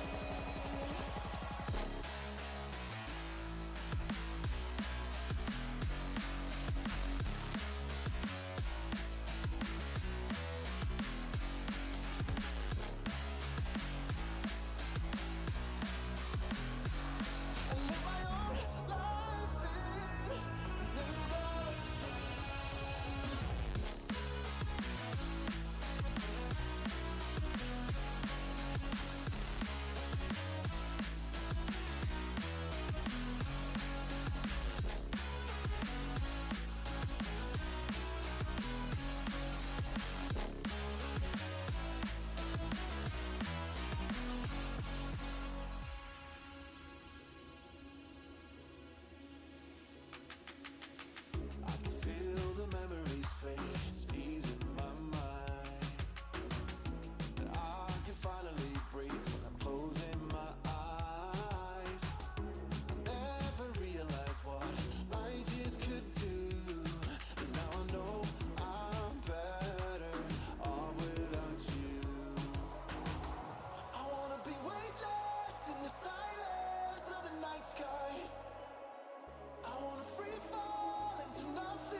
Welcome back, everyone, for Game 2 here in LXC Arbiter Lower Bracket Week 4. It is still Jolly Rogers Black Pearl versus TD ChronoBreak. I'm still Necrox. Beg, are you okay, man? Are you doing all right? I just want to take a little quick mental health break. Are we doing okay after Game 1? Oh, we're doing fine. I mean, we got game 1 done and over. It was 50 minutes. We're starting off on a high note, right? Yeah, I would say a high note. I don't know if things get any crazier than that. So we'll see. I hope maybe this series starts to settle down and we can enjoy a nice peaceful evening of League of Legends, because my voice would thank them for it, my mental would thank them for it, and so much of me would be really appreciative for a nice relaxing evening of League of Legends. Instead, we're getting 4-man Shockwaves, 5-man Yonels, 2 Elders, 4 Barons, just everyone absolutely sending it in game 1. But I think you were starting to hit on something at the end there, the draft implications for game 2. I was wondering if you could tell me a little bit more on your thoughts about that.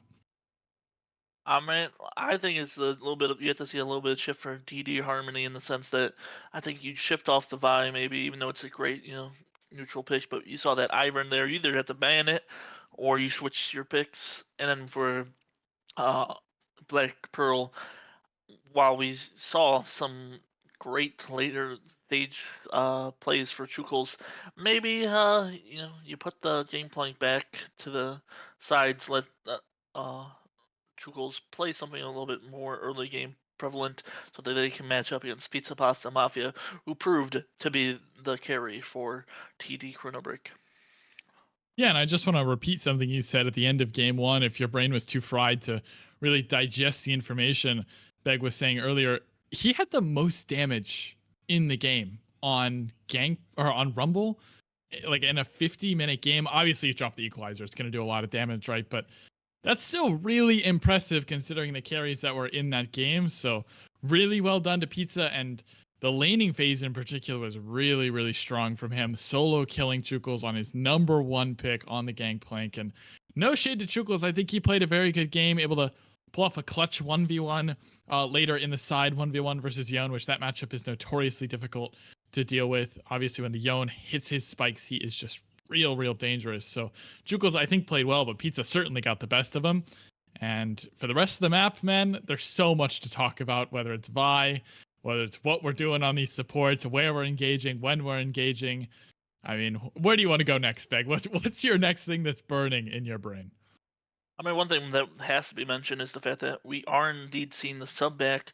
We don't see that Oriana that almost carried Black Pearl. We instead get to see the starter, Akutlo, coming back into the series. We'll have to see if they can fill the shoes left by I can't remember what was Grayson, yeah. Grayson.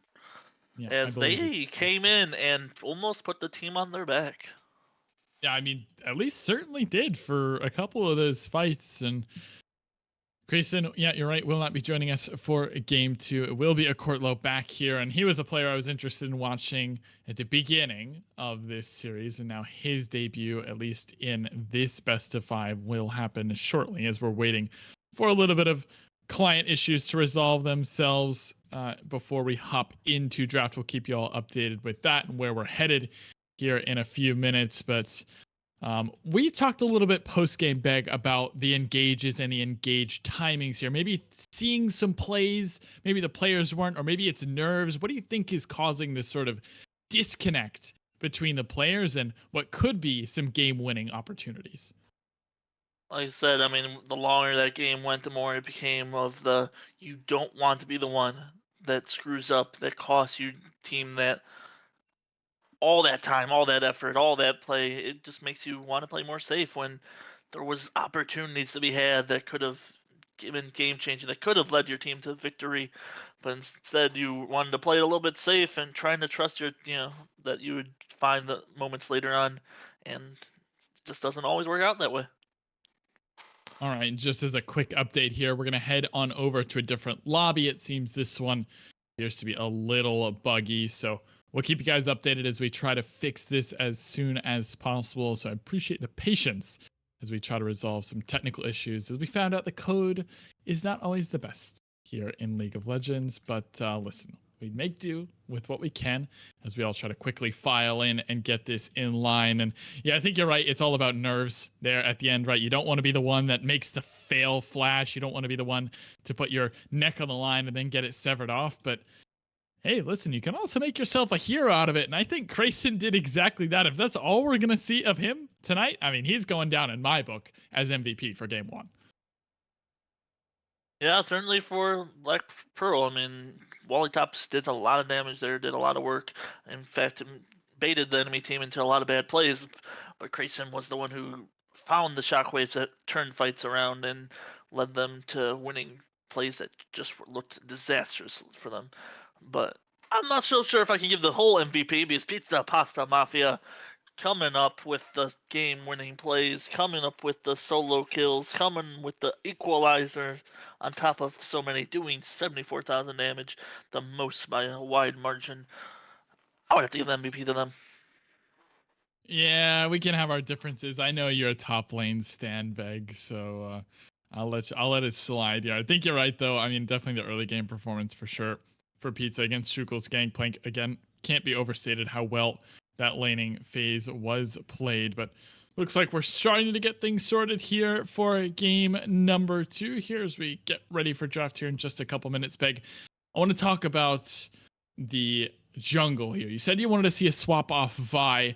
The Ivern was interesting. Do you like that response here? Did you like the disengage sort of kite back style, or are you looking for more, snap engage here to get into game 2? I think for what they were facing, the Ivern was an excellent pick. I mean, it was completely different than what we've been seeing on with Samurai, as they've been the Diana player throughout these playoffs, but it had a lot of value there. But as we saw, the later the game came, the less and less value Ivern will have, as they realistically are a champion that after 2 items doesn't get much stronger. And despite making a lot of things, we went to 50 minutes in that game, so I would have thought that it would come down to it, but it didn't. I mean, it just came down to one team fight victory. One person got caught. Craigson couldn't find the shockwave. That last fight had to try to flash over the wall, and they just didn't see it. As we had draft beginning now for this game 2 of the specified series. Here we go, right into draft. Again, apologies for the delays, but we are off and ready for draft number 2. And some things, Beg, I know you weren't here for the beginning of it, but some things look very, very similar to me. That Seraphine and Viego, no different. As you notice, JRBP still on that red side, still banning the Viego here, but now Yone taken off. Yeah, starting to see the adjustments of their draft strategies, as Rill and Yone, both champions from the first game, and Ivern, another champion from the first game. Then, like I said, if you wanted to keep that Vi going, Ivern ban was the replacement for it. And we saw before it was the Amumu was the Veigar, but with that Grayson now gone, and they just decided to first pick the Amumu. That's another way of doing it. If they can't pick it themselves if you pick it first. I mean, maybe just a takeaway here, but a lot of changes here so far in draft. Caitlyn, Yone, Rel, and Ivern all going to be taken off the board. All champions were seen in game 1. Poppy's going to be the response here to Amumu. Interested to see how that one plays out. Definitely a flex here, or at least has flex potential for a Jolly Rogers Black Pearl, and a misfortune. Definitely a takeaway. Amumu MF, a very strong duo, so good idea. Don't let that easy wombo combo team fight happen, and go ahead and pick yourself up that MF. Yeah, but it was something that TD ChronoBreak banned away after in the second rotation of bans last game, so they didn't want to see it banned out this time. But with that being said, there is still the option of Braum the counter it right here, as you early picked in. The champion is still up. We'll see if TD decide to do that. They lock in the Smolder as the answer pick for against Misfortune, an interesting adaptation. I'm not sure that I really love that Smolder. Notoriously weak early MF, can be pretty abusive, does have a flap to get out of the ultimate, so not like you're a sitting duck necessarily, but I just am not super in love with that. Maybe could be going mid, again, possible flex potential, but we'll see. We'll have to let this draft play out for a little bit longer, and maybe some answers will reveal themselves. And well, that's going to answer my question, at least, of a Smolder mid lane flex. Instead, just Ahri locked in here. Comfort, I believe, for TD ChronoBreak. As comfort picks has to be spoken here, is we have a Heimerdinger getting picked up for Jolly Roger's Black Pearl. I'm not so sure where that's going. I'm sure it must be a specialty, and since we said gameplay was Shuko's specialty, I have to imagine that's a Courtlow specialty, or maybe Sapphire Gem is a Heimerdinger Savant. It definitely is a Courtlow. It is his third most played, right behind Malzahar and Galio. That is definitely a call out to a Courtlow here. Heimerdinger locked in.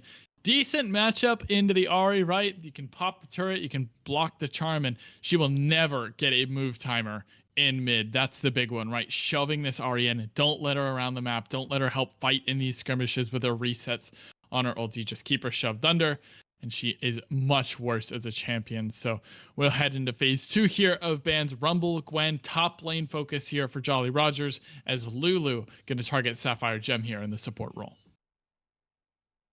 Yeah, I mean, the Rumble getting banned out makes a lot of sense after Pizza Pasta Mafia's game 1 performance. The Gwen, a little bit interesting. I mean, I don't think I would have wanted it if I was TD ChronoBreak, just because the fact that you have double AP right now if you're a Mumu and you're Ari already, and even Smolder has some AP, play too. So I'm not so sure if I would have picked the Gwen, but they don't want to face the split push threat of the late game Gwen Aveen, so they decided to ban it out. Yeah, I think fair enough, right? Maybe get Pizza on something he's a little bit more uncomfortable with. Don't get him on a carry after such a strong performance. But Zyra actually secured here for Jolly Rogers Black Pearl, and that's definitely an interesting one as well. It's got to be Sapphire now at this point. Would imagine that There's Zyra's. a chance that Poppy goes top lane and that's Zyra's jungle. It could be. It definitely could be. Do we think that Samurai, I mean, doesn't really play any Zyra, so I don't know if he'd be willing to do that on stage for the first time. Sapphire, I know she likes that champ in support, so we'll see. Soraka going to be the response here for TDCB, and they're going to have to determine where they think it's going to go, because obviously this flex can be killed in R5, but B4, B5 don't have that grace, and so Soraka Smolder in the bot lane, just hold on for dear life and pray that we can hit the scaling marks, because there's a lot of healing and only one carry here for ChronoBreak, and it is Smolder. Yeah, only one carry, but one thing you imagine, they don't actually have any way of really getting on top of the Smolder as of now. Now they do have a lot of ways of saying you're not going on top of us, but if they play from range, I mean, let Smolder, stack up. If we go to 50 minutes, I'm not so sure I would want to be the team facing a Smolder. That is true. 50 minutes could be another possibility. Jarvan going to be the secure here. So yeah, I think you're right. Poppy's at least headed to the top lane. Zyra to support, though. Jarvan going to be jungle for Jolly Rogers Black Pearl. Interesting way to close out the draft here. Jarvan at least able to lock in the Mundo and the Soraka. Make sure that the MF ult has a little bit more value. A big wombo here, certainly, with MF, Zyra, Jarvan all on the same team. Got to be careful about those flash timers. I'm not a big fan of this Jarvan. I mean, like you said, with the Smolder having the flap to get out of MF ult, he has the flap to get out of Jarvan ult. Ari has the ulti to get out of Jarvan ult. And while Soraka can't get out of it, I mean, if your engage is only to try to get on Soraka, leaving yourself to get counterplayed by Ari, Smolder, and Amumu, I'm not the biggest fan. And I'm also not the biggest fan of the Zyra, in fact, going to the support role, as while it could lead to a lot of lane domination, like you said, the misfortune, a bully, Zyra, a lane bully, it does give Smolder another thing to stack up with his Q to get those stacks up and running. But we'll have to see if they're sustained with Soraka. Smolder will be enough to match the bully of misfortune Zyra. Yeah, I mean, you got to work with what you're given, right? So looking at the champion pools, not really sure that there is too much better there for the likes of Sapphire Gem. Maybe you could consider something like a Nami, but doesn't really look all that great. I mean, you get to disengage the Mundo and the Amumu, but you got to play it well, and I'm not sure that that one was going to be super high prio here. So Zyra will go into support, but I do like the idea of jungle Zyra, at least into Amumu, has a much faster pace clear, can get some early advantages, but instead will just be support. And yeah, I think there isn't much to decipher here. It is smolder or bust here for ChronoBreak. If this smolder gets ruined in the early phase, if they don't play around him right, then this team fight just kind of falls apart. One thing I'm interested to see is what will this misfortune end up building? Are we going to see the full lethality, full one shot, try to just blow the enemy team up, or will we see that sustained build with the bloodthirster rush into crit variants? I mean, if for me, I'm a little concerned that Mundo just runs over the game right. I always like to hedge my bets. I don't like to fully index into one thing unless I know for a fact that I'm gonna have a winning top side who can put this Mundo down. But Poppy into Mundo isn't really gonna be able to do that, right? So I would rush a Bloodthirster here just to be able to sustain in the fights. But maybe they trust, right? Maybe you just trust that the Jarvan Zyra combo is there and you're able to burst down a critical target like the Ahri or the Smolder. But I guess it's really up to Walkie and what he wants to do, because it's more about his decision than anything else. I mean, I don't know. I don't know, Beg. Do you think that you could go lethality this game into Mundo Amumu? That seems like a tough ask. I mean, you could, in the sense that you do have consistent damage coming from Heimer, coming from Zyra, and just the index on that, lane domination, index on that, setting this Smolder behind, because like you said, it's Smolder or bust for TD. I mean, even if that Mundo gets ahead and gets things going, I mean, realistically, they have to walk into a Heimerdinger Zyra, and while they can't be CC'd for the first time, they can be CC'd by the second, third, or fourth time coming from, and there's a lot of CC coming from Jolly Rogers Black Pearl.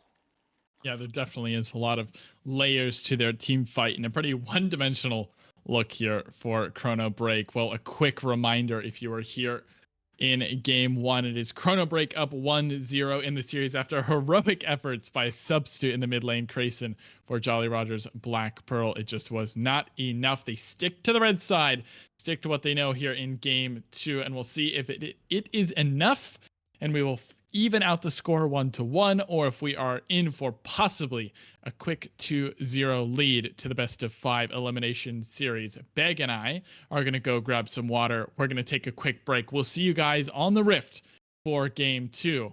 See you then.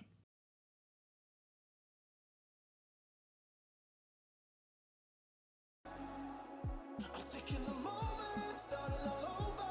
Wanna be free and live my own life in a new galaxy.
Welcome everyone to Summoner's Rift, a scene we are all too familiar with at this point in the night after a barn burner of a game 1. We are here for game 2 in LXC Arbiter lower bracket. It is Jolly Rogers Black Pearl taking on TD ChronoBreak. Samurai will not have his flash to start this game beg, but we'll ignore that for now. Maybe talk about consequences to our actions in a minute as we get ready and settle in for what could be another insane game. I mean, just goes for the invade, trying to get some vision, finds a Jarvan into a bush. A little bit of greedy starts from, 3 different people. I mean, if a Soraka can start E there, Mumu could start Q, or Ari could start E, and I think that's a dead Jarvan, but instead, they just get the flash out of them. They all start their spells that they want to start that help their landing phase and or clears, and we'll have to see if which one would have played out better later on.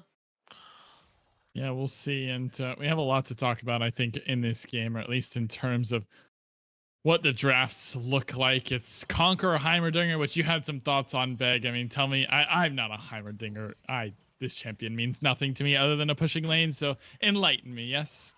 Well, my whole issue with it is the turrets do not proc it more than you get 1 proc at the beginning, but afterwards it won't proc it ever again. So you're relying on autos in your spells to get up to 12, which won't happen, I think, pretty much ever. So I mean, I think I would have been preferred. You can go with electrocute if you were trying to get for some kills, airy if you're trying to force the poking out the lane, or you can just go comet if you want to go in between. As we got level 2 going with Wally Top, just trying to pressure off the Smolder Soraka lane. As this is just them completely conceding the level 1, just trying to farm underneath the turret, except for Halilim walking up, gets lucky not to get hit by a Zyra either, so they probably would have lost their whole health bar, but it actually ends up working out pretty decently for them as it gets them to pull this wave and create a freeze. Now, how long they will be able to hold this freeze is probably not very long, as there's just no way they can stop this push from MF and Zyra. Yeah, and you can see Samurai's already wrapping around for a lane gank. I wanted to talk about a Comet Smolder decision, but I don't think we're going to have too long to do that because Samurai has decided that his bot lane is the way to win this game. He's going to sit in this bush waiting for someone to overstep. There is a heal barrier here. It is a Soraka. It is not the easiest kill, but the chain CC might be enough. There's a 2-man knock up into a 2-man snare. The silence is big. The damage is pouring down. Hoodie has to pop his barrier and a flash away from Sapphire. Barrier used as well by Walkie, who's out of resources. He has to flash as well, and that's an absolutely winning trade here. This Hoodie and Helium just got away with murder, and now he might just die. Samurai has to get away, but first blood follows. It is enough as it's traded back on top side bag, and the blood just continues to get spilled. Yeah, I mean, right there, we saw Samurai looking to get their bot lane ahead, sacrificing their whole top lane clear just to do it, whereas Fardo does a full clear, and the big difference was the Soraka silence. It completely negated the misfortune, the Zyra, from being able to follow up onto the nice 2-man EQ from Jarvan, and then the Mumu running down there gets the kill, gets for the TD ChronoBreak, but we also saw Pizza Pasta Mafia trying to show up like they did last game, but this isn't Gangplank versus Rumble. This is Mundo versus Poppy, and the Poppy just got too tanky as the fight went on, and they get the 1 solo kill. Yeah, I mean, it's well played by Chukos there. Much better from him in this 1v1 this time around, but the bot 2v2, excuse me, that is not the way we were expecting this to go. As bit of an early mistake here from Samurai, overcommitting, maybe over-indexing, thinking they had enough damage, but just not enough. And one mistake turns into another, and Hoodie gets first blood on the only carry, really, on this blue side. I mean, you're talking about a Mumu carry, maybe, right, in the right circumstances. 2 melee champs, you might be able to do something, but at least the only consistent damage here for this squad. And I mean, off to a early kill. That's got to be good news. Yeah, I mean, it's also the fact that the CS should never have been in the Smolder's favor, but instead we have 2 late waves worth of CS already ahead, and I don't think that number is going to get much smaller as realistically, it's looking like Hoodie Man and Skaraka Smolder combo is gonna dominate this Miss Fortune Zyra.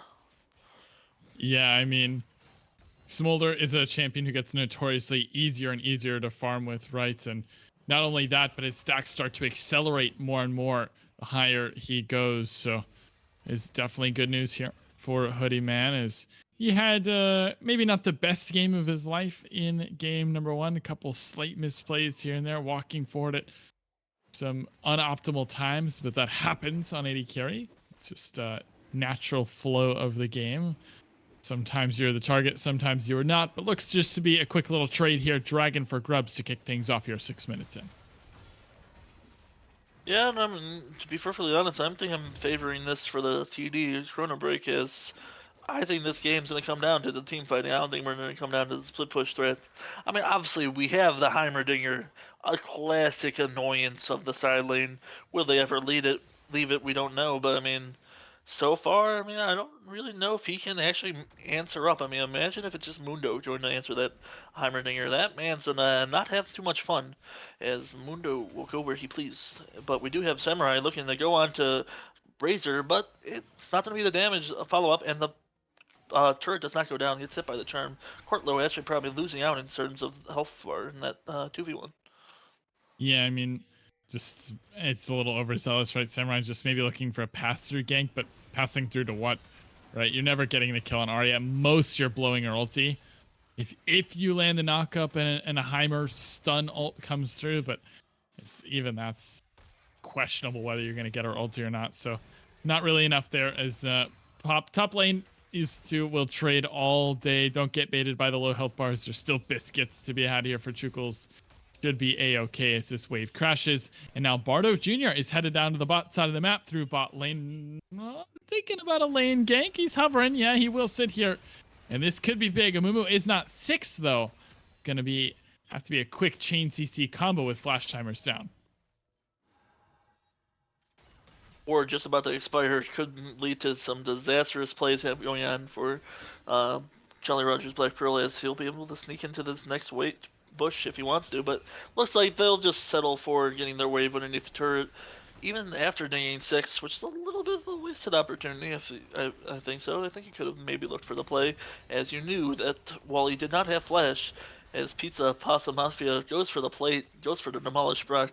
Just the disrespect on the Chukels, who pops the ulti to pop the passive, but not much else, as we do see the first Grievous item coming in from Chukels.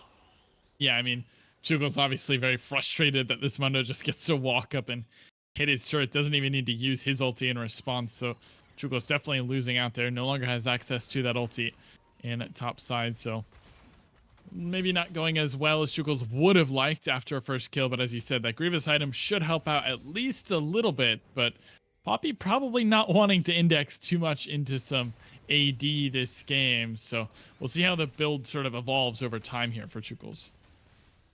I mean, while you say that, I mean, if I was the Poppy, I would be going for the Bruiser item that gives you sustain every 6 seconds from hitting the champion.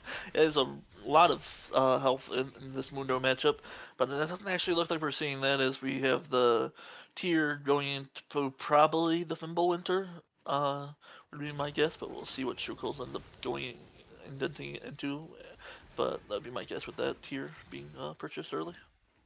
Yeah, we do know Chukels is a bit of a connoisseur when it comes to the shop, so maybe he just sits on the tier just for the extra mana, as he did with the Sheen last game, obviously for a bit of damage purposes. Walkie has to barrier. The flash is late again. I mean, it's just straight up disrespect, and Walkie and Sapphire are getting pretty handled here now in bottom side, which is really not what you want to see if you are Jolly Roger.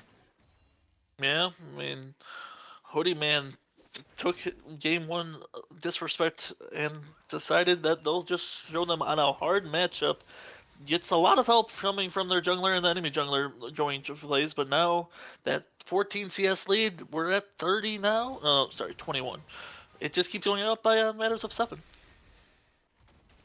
And good stuff here for the likes of Hoodie Man, as he has now already completed his first item 10 minutes in here. Already onto that Essence Reaver. Will be fine for mana for the rest of the game. And some posturing here around mid as Chukos now has to run away from this top fight. Does have the ulti and the flash if he needs it, but should be a-okay. Pizza just putting on the pressure there. Maybe thinking about a fight here over this next set of grubs, though, Beg, as everyone starts to filter over. Yeah, but I mean, the big difference is the ADC has already on here. Hoodie Man is already here. Like you said, has that item. Pizza Pasta Masa trying to outrun and make them run away. Chukos has to burn the ulti just to get away. The Mumu onto 3. The John burn onto 2. There's no damage here, though. They're trying to finish it off. Sapphire Gem is the first to die. Chukos now trying to do the court load here. Has no mana. Soraka has arrived. But here comes Wally Top looking for some type of turnaround. They get to double up onto 2, but it's not going to be enough. And it looks like the fight's just going to go to TV. ChronoBreak's play, but Emery not willing to give up. They're looking for something. They EQ away. Now Wally Top, you have no flash. Where are you going? You're just going to go back to the base. I mean, that is a crazy fight. A two-man keeper's verdict punts out 2 members there for the side of TD, but they just have enough, right? The Jarvan ult comes down. You think it's going to be a huge turnaround, but Heimer is not able to pump out the damage. And Mumu cues through the air like Superman and gets a huge Curse of the Sad Mummy in the cage, and it's almost like it worked against them, right? Cue the meme of, you know, I'm not stuck in here with you, you're stuck in here with me, and the damage pours through. Welky gets caught out at the end. He has no flash to go over the wall, and all of a sudden this game breaks open here for Chrono. Yeah, I mean, just like I said, that early rotation came in. The ulti from Poppy tried to turn it around, but it just wasn't enough. And now this game state has gone from bad to worse for Jolly Roger's Black Pearl. The Heimerdinger just wasn't able to do enough, and this Soraka doing all the work that we saw as we now see our short lows doing a classic Heimerdinger strat of stacking up the turrets into a bush, hoping to one-shot someone, but luckily for Helium and Moon, they spot him out without getting fully blown up, only losing about half their life. Yeah, that's the power of a ranged champ into Heimer, right? You can check from further away. But Dragon going to be started up here. Should be easy, secure by Samurai, and does get it. So at least one objective here. The side of Jolly Roger's Black Pearls are able to pick themselves up a Mountain Drag, which will lead us into Infernal Soul for 2 games in a row, as Razors has to pop his ulti away from the Flag and Drag, and that cooldown being gone means Ahri is severely mitigated in terms of power. I'm not so sure what's going on in the top lane fight right here, as Chukos just kind of stood still for a little bit, maybe trying to for that dodge by stop moving strat, but it ends up costing them a lot more HP than they probably wanted, and this is letting the Mundo scale with this Heartsteel. So that's what you call that strat, Beg. I thought it was inting. You're calling it dodge by not moving. All right, got it. The good way to phrase it for when I get reported for trolling some of my games. Good to know. Dodge by not moving. Having to write that one down. Okay, let's continue on here with game number 2. About a 3,000 gold lead here for the side of TD ChronoBreak. As Zyra ulti and MF ulti, this might just be a free kill opened up. A little bit more damage would do it, and indeed, Sapphire Gem is able to clean that one up as Shukels. He has the support of his teammates. Has the flash out of the Jarvan ulti again. A little bit of a misuse as Pizza Pasta does have the ulti ticking. This Mundo bag, he goes where he pleases, and the health regen isn't enough. Shukels does have the passive back on Pizza, but 1v2, and Pizza comes out on top, and now Helium is here with healing, and Chukos has no flash, slowed up, and I think the cleaver will be enough. One more would do it, and Pizza cleans him up. 2v1. Yeah, Mundo just showing up right there, showing they didn't have the damage output. Like I said, you actually do have to deviate a little bit more into damage if you're Poppy in this matchup. And, going with this full Sunfire, I am not feeling that at all. I mean, first of all, it's just the worst of the Bombi Cinder items. Second of all, it's just not going to be enough damage. This is going to make this lane even harder for this Poppy, as Mundo will just continue to dominate, and also as we get to see those first items being completed, we get to see the Malignance, we get to see the Leandres for the Amumu, we get to see the Bloodthirster for the MF, and we get to probably see double Leandres for the Heimerdinger and Zyra, which will probably help out for dealing with this Mundo later on. Yeah, I'm looking to see the Grievous Wounds, right? Those 2 champions are notoriously good at applying Grievous wounds into a team with Soraka Mundo, you're definitely going to need it. Even Ari actually does more healing than one might think, although it's not necessarily worth buying Grievous wounds into. But yeah, should be a good opportunity to slot that somewhere into the build on one of these two champions.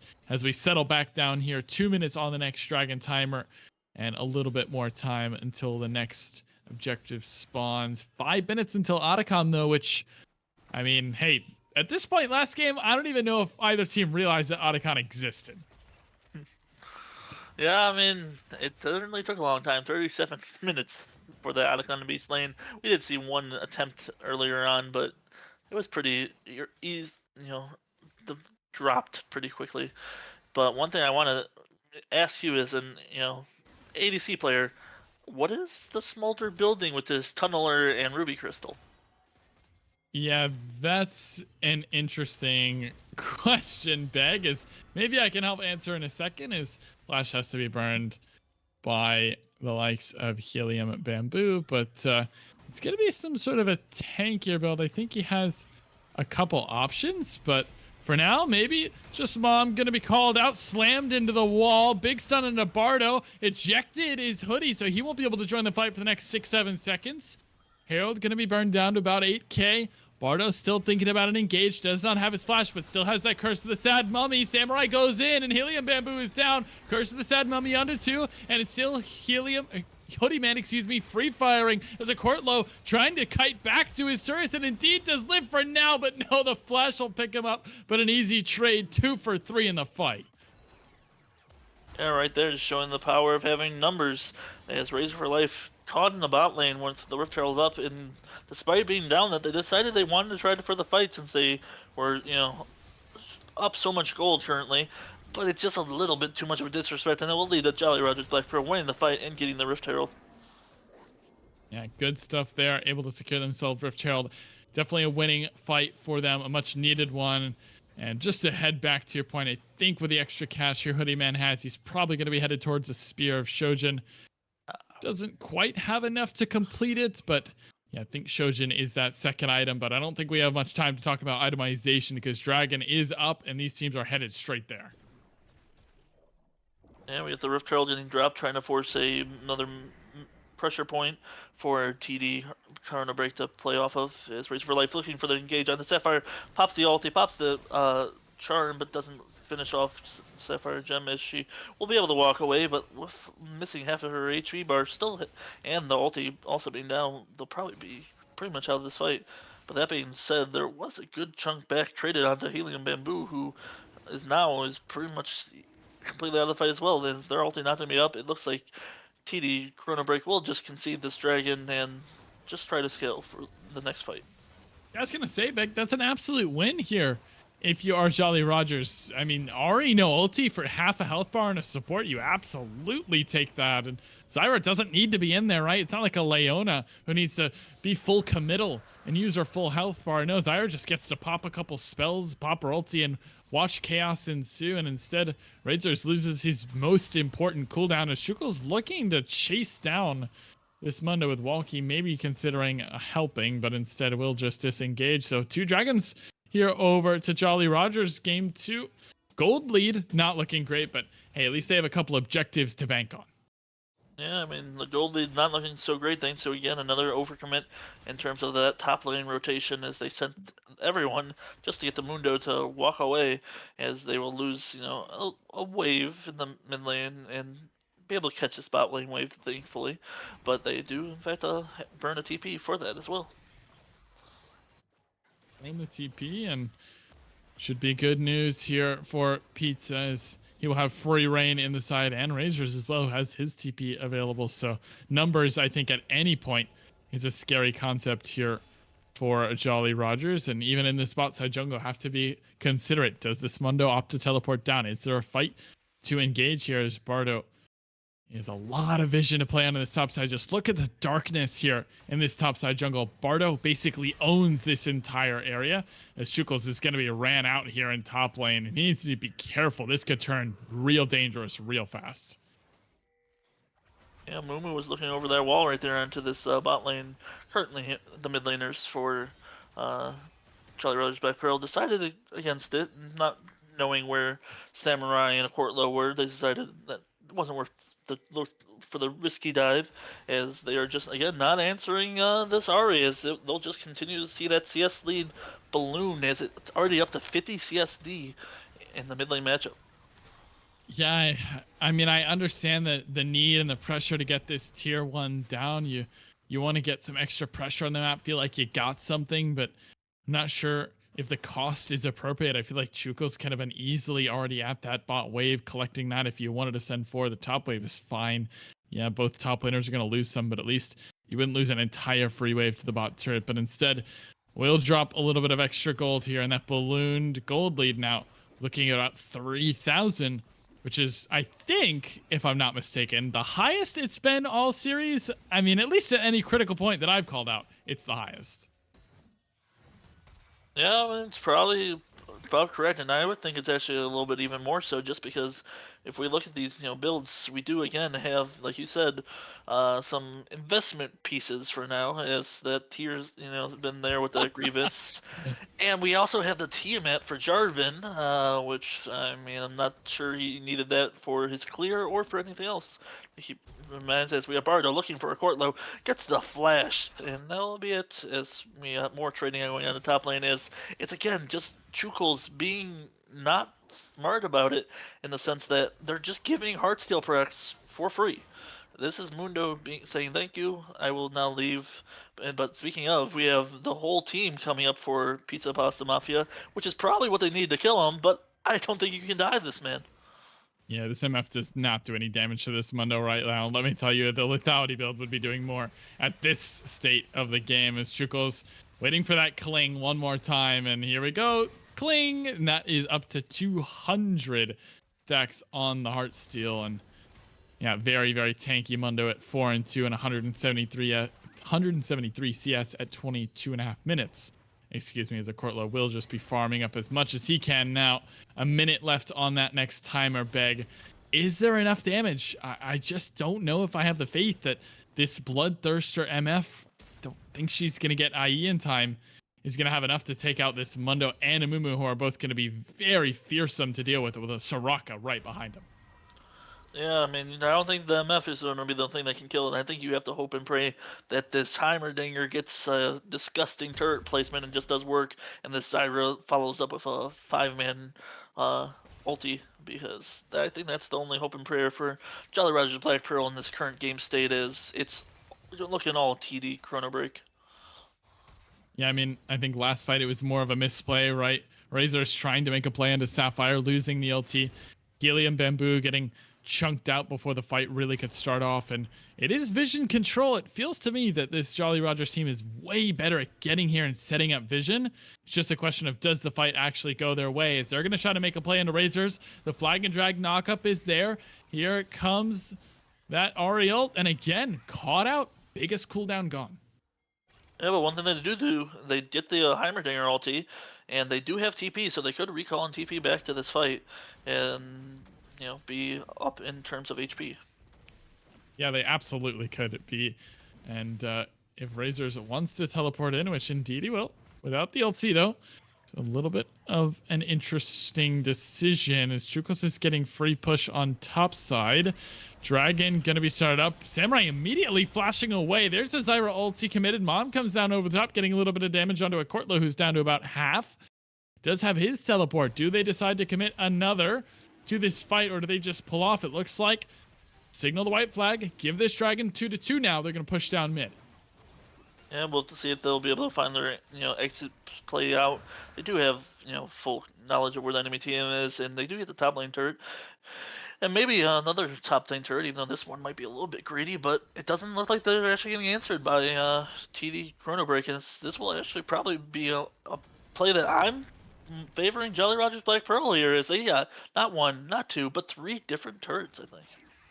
Yeah, at least it was 2. Definitely smart by Chukos just to stay on top of the teleport and able to push that one down. And I think actually really good macro. I mean, well, maybe not really good, but a pretty solid. It just, hey, we can't maybe knock down the mid tier 2, but we can definitely knock down the top tier 2 with our advantage in rotation, and they get a little bit of extra cash for themselves and almost are able to even out that gold lead. It's only second dragon, so not all too worried. The question to you, Beg, and I'm going to force you to answer it this time, is that okay? Do they allow this team to scale? It is a Smolder Soraka. I'm a little concerned. Well, you don't want them to scale, of course, but that wasn't letting your team have the chance to contest the next thing, because you weren't able to contest that. There was no chance whatsoever with the item breakpoints where they were. It just was a complete loss of if you went into there. I will also bring up the fact that we do have Smolder, like you said, scaling, but he's not at the 225 just yet. So they could have fought that maybe, but now I think the next one's going to be even harder, especially since we just see IE getting finished up for the Misfortune now. They still don't have the boots, so they are very much a threat to being engaged on. I'm glad you brought up Misfortune build, because I really need to talk about this. Why are we going rapid fire cannon with 0 boots and not purchasing an LDR? There is a Mundo on the enemy team, and there is an Amumu on the enemy team. I have my doubts. Helium will try to disengage this Jarvan flag drag Cataclysm combo, but I don't know, Beg. I don't know. I feel like someone needs to kill Mundo, and it's probably not Heimerdinger or Zyra. Maybe they get enough done, but I'm a little concerned this MF is going to fall off real hard with an RFC third. Yeah, I mean, the rapid fire third isn't quite an interesting adaptation, as we do see them now finish off their boots finally, or not fully finish. As a wait, we also got armor being the next thing. I'm sorry. No, please do not do this. Like, you can't. It's Mondo, Amumu, Ari, Soraka. It's 4 AP. They're scared. I mean, Wallace top. They saw what happened last game, where they did a lot of damage, but they weren't doing enough. It wasn't enough, so they're believing in their team. That's what it is. They're trusting their team to do the damage this time.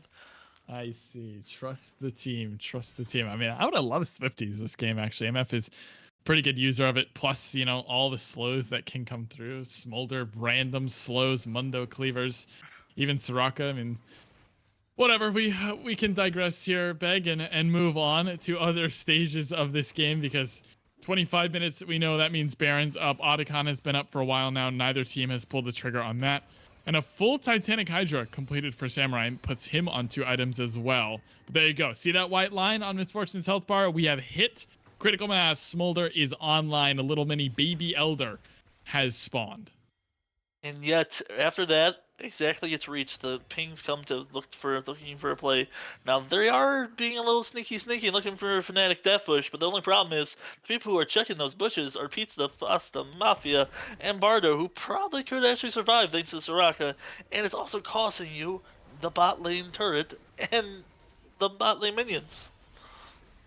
Yeah, I mean, as I was praising them about their macro, what is going on here? They're sending their jungler to match. This is not a winning matchup for Samurai, and he's the one who has smite for the Baron. So they have 2 TPs. I feel like easily you could send a Courtlow to just drop some turrets down there and fend off this Ahri, but instead Razors gets really strong off a tier 2 and even puts some damage into the tier 3 as Razors and will be, I think, okay. Nice blast cone, flash and ulti committed to live. A little bit of an overstay for sure. And again, 3rd dragon in a row, maybe 4th, that this Ahri ult is not up. Yeah, I mean, Razor, I think, needs to stop looking for these solo plays a little bit too much, especially right when the objective's about to spawn.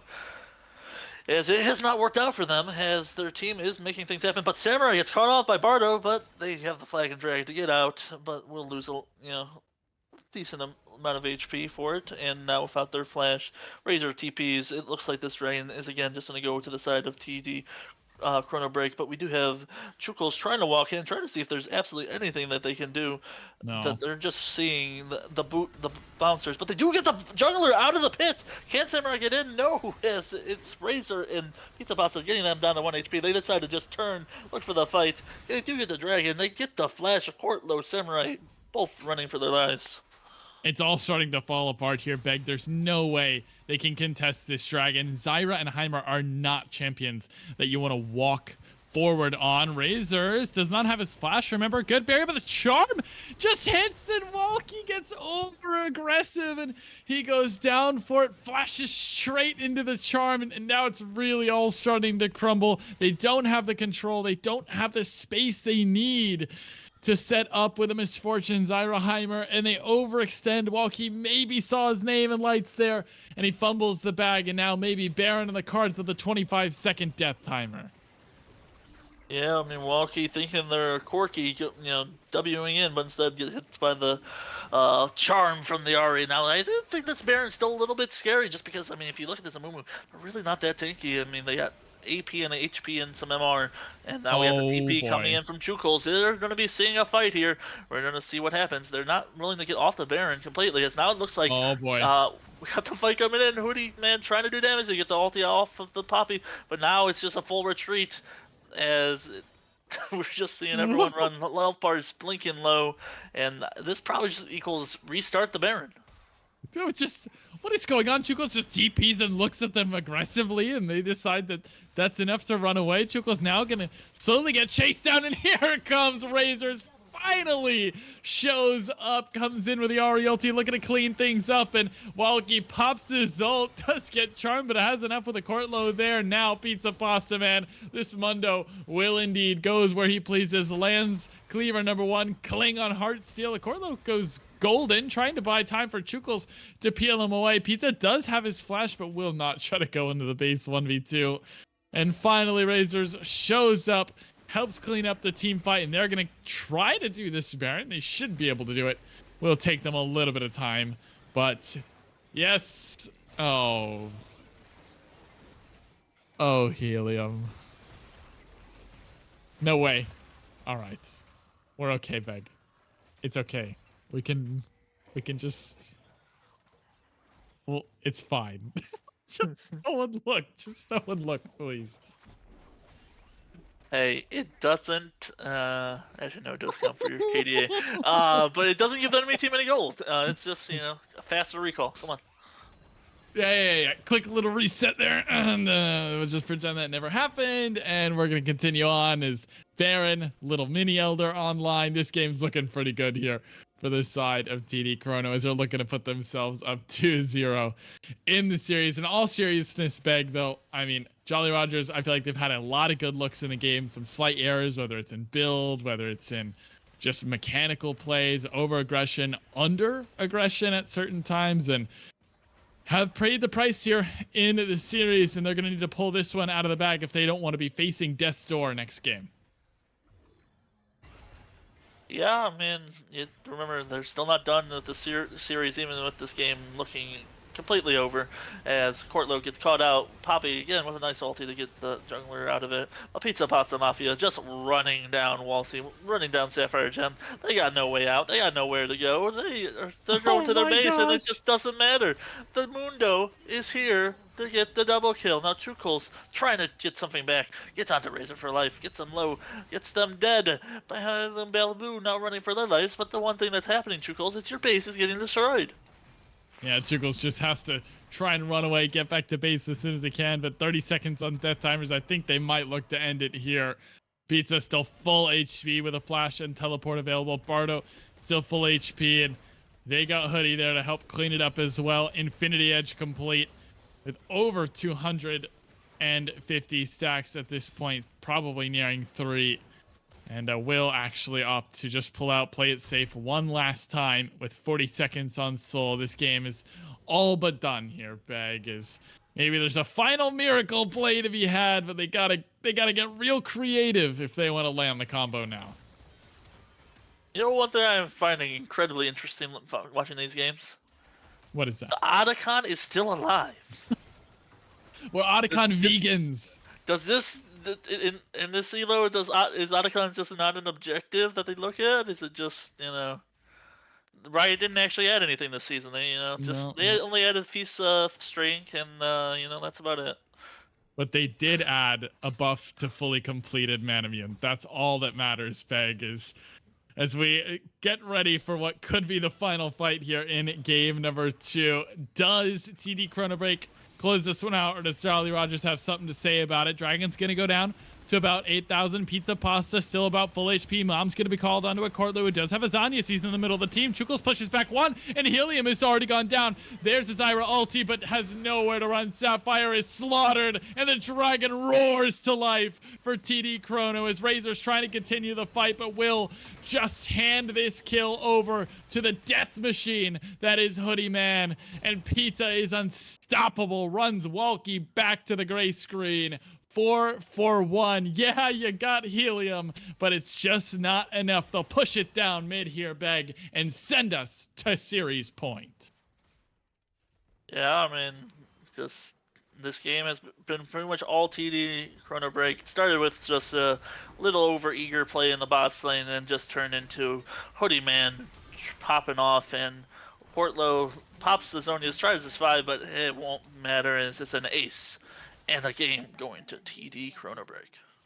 2-0 now in the series. ChronoBreak are 1 game away from knocking Jolly Rogers Black Pearl out of playoffs in this lower bracket and moving forward to face Contingent Esports Purple next week, Beg. That game looked a lot better from ChronoBreak. It was not perfect by any means, but certainly a step towards what you would want to see if you're going to try and contend for a championship. Yeah, I mean, if you want to contend for a championship, you want to get, face Contingent Esports Purple, and if you want to have the opportunity to have an all-sister team finals. We'll see if they can do it. We'll be back for game 3 in just a couple minutes when we break down what could be our last game of the night, or a possible start of a reverse sweep. We'll see if they can do it. We'll be back in just a few. Stay tuned.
There's a beauty in the way you're worn, and the sharpness of your thorns.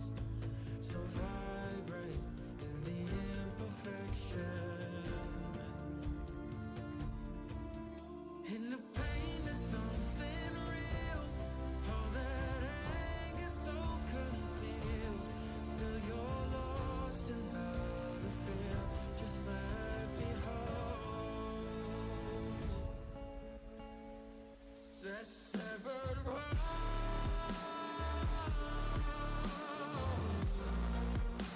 The pieces feel so cold. All the tears won't bring it back to life.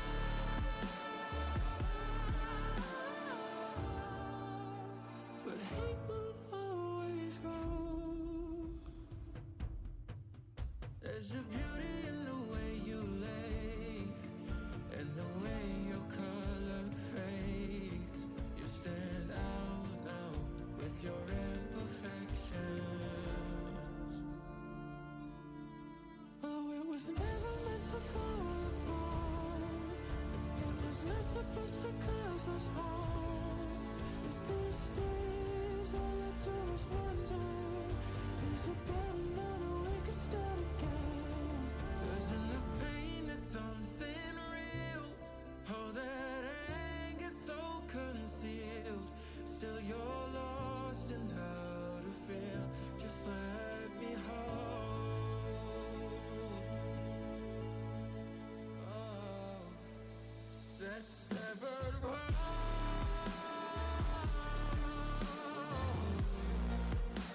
The pieces feel so cold.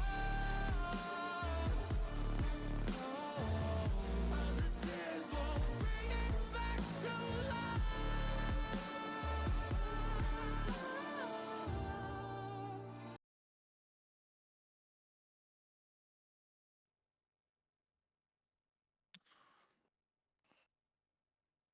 Oh, he's not here. Welcome back, everybody, to Game 3 of the Best of 5 series in this 2-0 advantage for TD ChronoBreak. We got the sides being shifted as they've decided red side is not their advantage. They're going to go blue. We're going to have to see what adaptations they can make here for Jolly Rogers Black Pearl to get back into the series and keep their season alive. We're still waiting on the teams to get ready for the draft here. Oh, they said our draft. I don't actually have the link. Does anyone have the link? Om. Sorry, Beg. I was doing my pre-reverse sweep meditations. I don't know if anyone else has that sort of vibe, so I appreciate you stepping in. Had to finish the ritual, right? If there's ever a reverse sweep inbound, you gotta do your meditation. Stay cool, stay calm, especially as a play-by-play.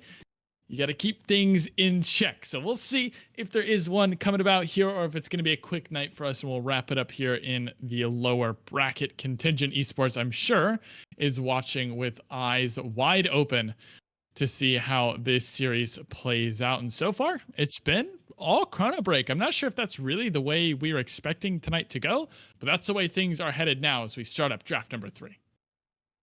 Yeah, I mean, coming in, you would have had to expect that TD were the favorites, coming off of a much stronger regular season. But that best of, last week, taking it to 5 games, showed cracks in the armor. But we haven't seen that tonight as much. We did have the 50-minute banger in the first game, but the second game was much more controlled, much more in favor of TD ChronoBreak, whereas Jolly Rogers Black Pearl will have to find some adaptations, find some plays to make them back into the series and force us into a game 4. Yep, and we are going to swap sides here for game 3. So it will be Jolly Rogers Black Pearl, not PB, but BP. Sorry about that. I'm not sure who did that, but acronyms are hard. On the blue side, and TD ChronoBreak on the red. So we'll see how that changes the draft here for now, but things looking similar, except that Smolder now going to be picked off here by JRBP, and ChronoBreak going to ban away the Ivern still in game number 3. We'll see what Jolly Rogers, for the first time tonight, will decide to first pick in the draft. With the most powerful pick in the draft, we're gonna select Jhin.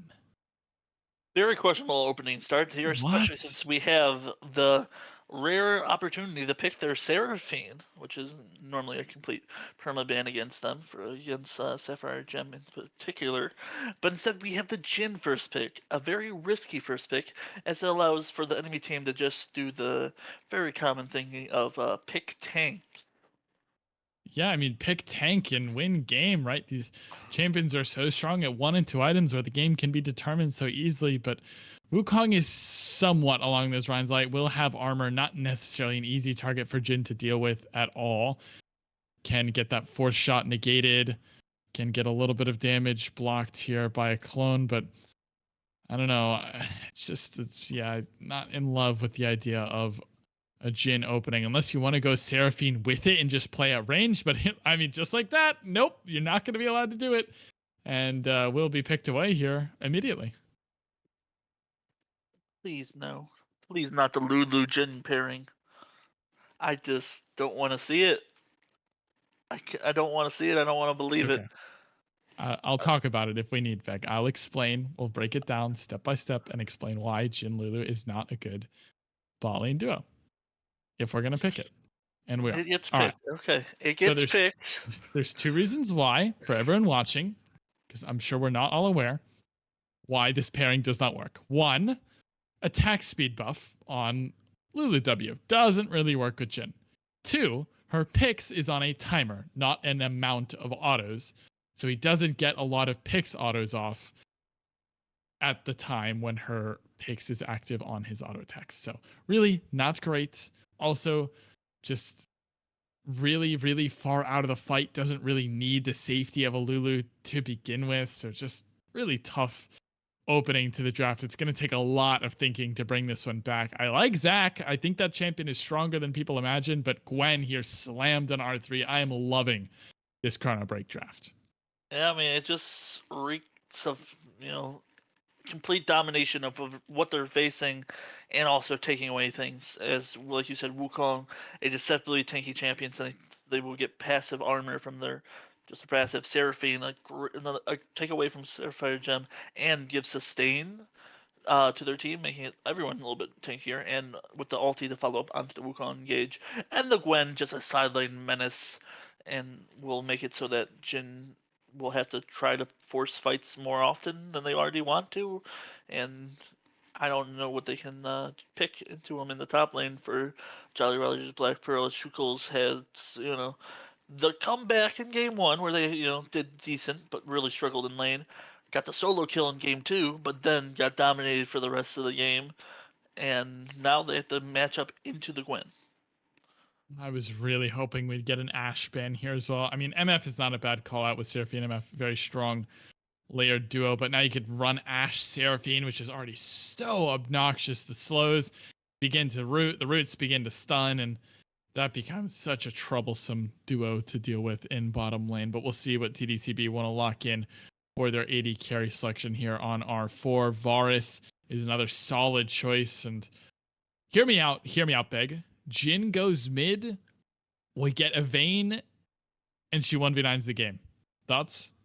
No. Hear me out. The Lulu goes Ooh. top lane. Because you're already going to lose the top lane matchup. Oh my god, the Vayne got picked! Never mind! Clip it. Someone clip it. Someone clip it right now. Someone clip. Yo. All right. I thank you guys so much. It's been a wonderful time casting. Beg, you got it from here. I'm going to go buy a lottery ticket. Holy, and we're getting a zillion. We are putting Oh the bags in my the Vayne basket. I just question, who is the Vayne? Is it Chukels? Is it Walsey Top? Where is it going? I am not sure, but I am excited to find out. Yeah, I mean, we're not going to know till client selected. I'm not sure they know yet either, right? They don't have to. They could be talking about this the whole time. Where do we want it? They don't have to determine where they want it until this R5 pick comes through. And Nivea going to be the selection here. I mean, that's a dangerous one. You do have a lot of zone control, but Vayne has flash, notoriously tricky to lane inside if this is a side lane champ. So I don't know. I think it's actually going to come down to what you're saying. Who is piloting the Vayne? Is it a top lane Vayne? Is it a mid lane Vayne? There's a lot of options here. I mean, the only thing I think we know for certain is that Lulu will be support. Probably. Maybe we can't even say that. It's probably Zach Jungle. That's what I'm going to go with. Zach Jungle. That's what I'm confident in. What do you mean? We got that Lulu jungle coming in. Not the Vayne jungle. Samurai, come on. I could. We're in for a treat here. That's all I can say. It's Yeah. gonna go either very well for Jolly Rogers, or we're gonna be seeing the fastest game of the series for TD ChronoBreak. Yeah, and I actually like this from Jolly Rogers, right? Game 1 didn't work out. It was a crazy banger game, really close. The mentals get absolutely tanked after that. Game 2 was pretty much handled from start to finish by ChronoBreak. And so game 3, you're up against the wall, right? We didn't beat them in a fair, absolute barn burner. We didn't beat them at our normal game. Let's try something different. Let's shake things up. This is do or die, right? If you win this game, you're fighting for a reverse sweep. If you lose, you're going home. It's as simple as that. So try something different, shake it up. I like that they did it. It's just a question of now, do they have the practice on it? And that's always the tricky part, right? Are you anticipating having to flex a Vayne in a best of 5 series? I'm not sure they know either, but this is where we will update you all. Where is the Vayne headed? I think that's what everyone is wondering now. No, we're all wondering it, and we're also. I mean, there's still the question of, you know, even there. I'm not so sure about the rule book in terms of lane swaps and everything like that. Could we see, maybe someone's just a Vayne, player, but they are a top laner or a mid laner, and they can swap to the mid lane, or I mean swap to the bot lane role, or do we just have to see everyone in those current roles, and we'll see the Vayne playing a solo lane matchup? I'm still like riding a high on the Vayne call. I don't know where in my brain I pulled that from, Beg, but I'm taking that one all the way to the bank. I'm gonna go ahead and put my predictions in Twitch. I'm going for the Vayne pick. I don't know if we're on like the same mental wavelength, or maybe they're listening to the stream and they want to do it, but I got full faith.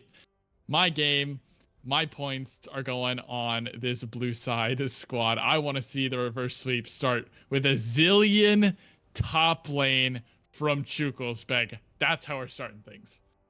All right. That's the way to start it. Now the question is it the Chin mid like you said, or is it the Vayne mid? And we'll find out right here potentially. I mean, there's also the chance that we're just being a little bit played with by the Jolly Rogers Black Pearl people, as they are allowed to trade post picking their champions. But if not, oh, they can't. Oh, well, apparently I'm wrong about that. They can't trade afterwards. So we are indeed seeing Chukels on the Zillion, or Kurtlow on the Jin. Wally will be the Vayne, and Sapphire Gem will be the Lulu. Someone clip it. If you guys did not clip my call, dude, there's no way that did not get clipped. Someone has to go and clip that for me. Please, that's going on a highlight reel at some point. But yeah, we did get word from production. Thank you so much for letting us know. You cannot champion swap. You can't role swap, but you may lane swap once in game. Obviously, Riot putting a pretty hard hammer on that one. So it would have to be a late lane swap at best, but not sure we're really going to get to see any of that because of the way things have worked out in the recent patches. So yeah, it is Jin mid, Zillion top, Vayne, Lulu bot lane against what is a very solid composition on the other side of the map. ChronoBreak have a very easy to play bruiser zone control style comp with a hyper scaling AD carry and an enchanter support. Yeah, easy to play, but also a little bit in the sense that they do have to scale a little bit, which does give the Vayne the opportunity to get into this game. And with a Lulu, with a Zillion powering that Vayne up, will this Vayne become the monster of the game and just run this over? They do have to deal with the CC coming out from the Wukong knockups and Nivea stun, the Varus ulti, and the Seraphine, but if they have the hands to do it, they'll have to prove it right here, right now in game 3 of a win or go home situation for Walty Top. I could have not said it any better myself, Beg. I think you nailed it right on the head. We'll see here in just over 3 minutes time as our spectator delay ticks down. Walkie top, our eyes are on you on this vein. Chukels on a zillion in a do or die go home, and everyone on ChronoBreak has looked so good throughout this series. Don't go anywhere. This series might be over in just a few, or we might settle in for a long, long evening. We'll see you then on the other side.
Welcome everyone to game 3. What could be the final game here between Jolly Rogers, Black Pearl, and TD ChronoBreak in LXC's Arbiter lower bracket week 4.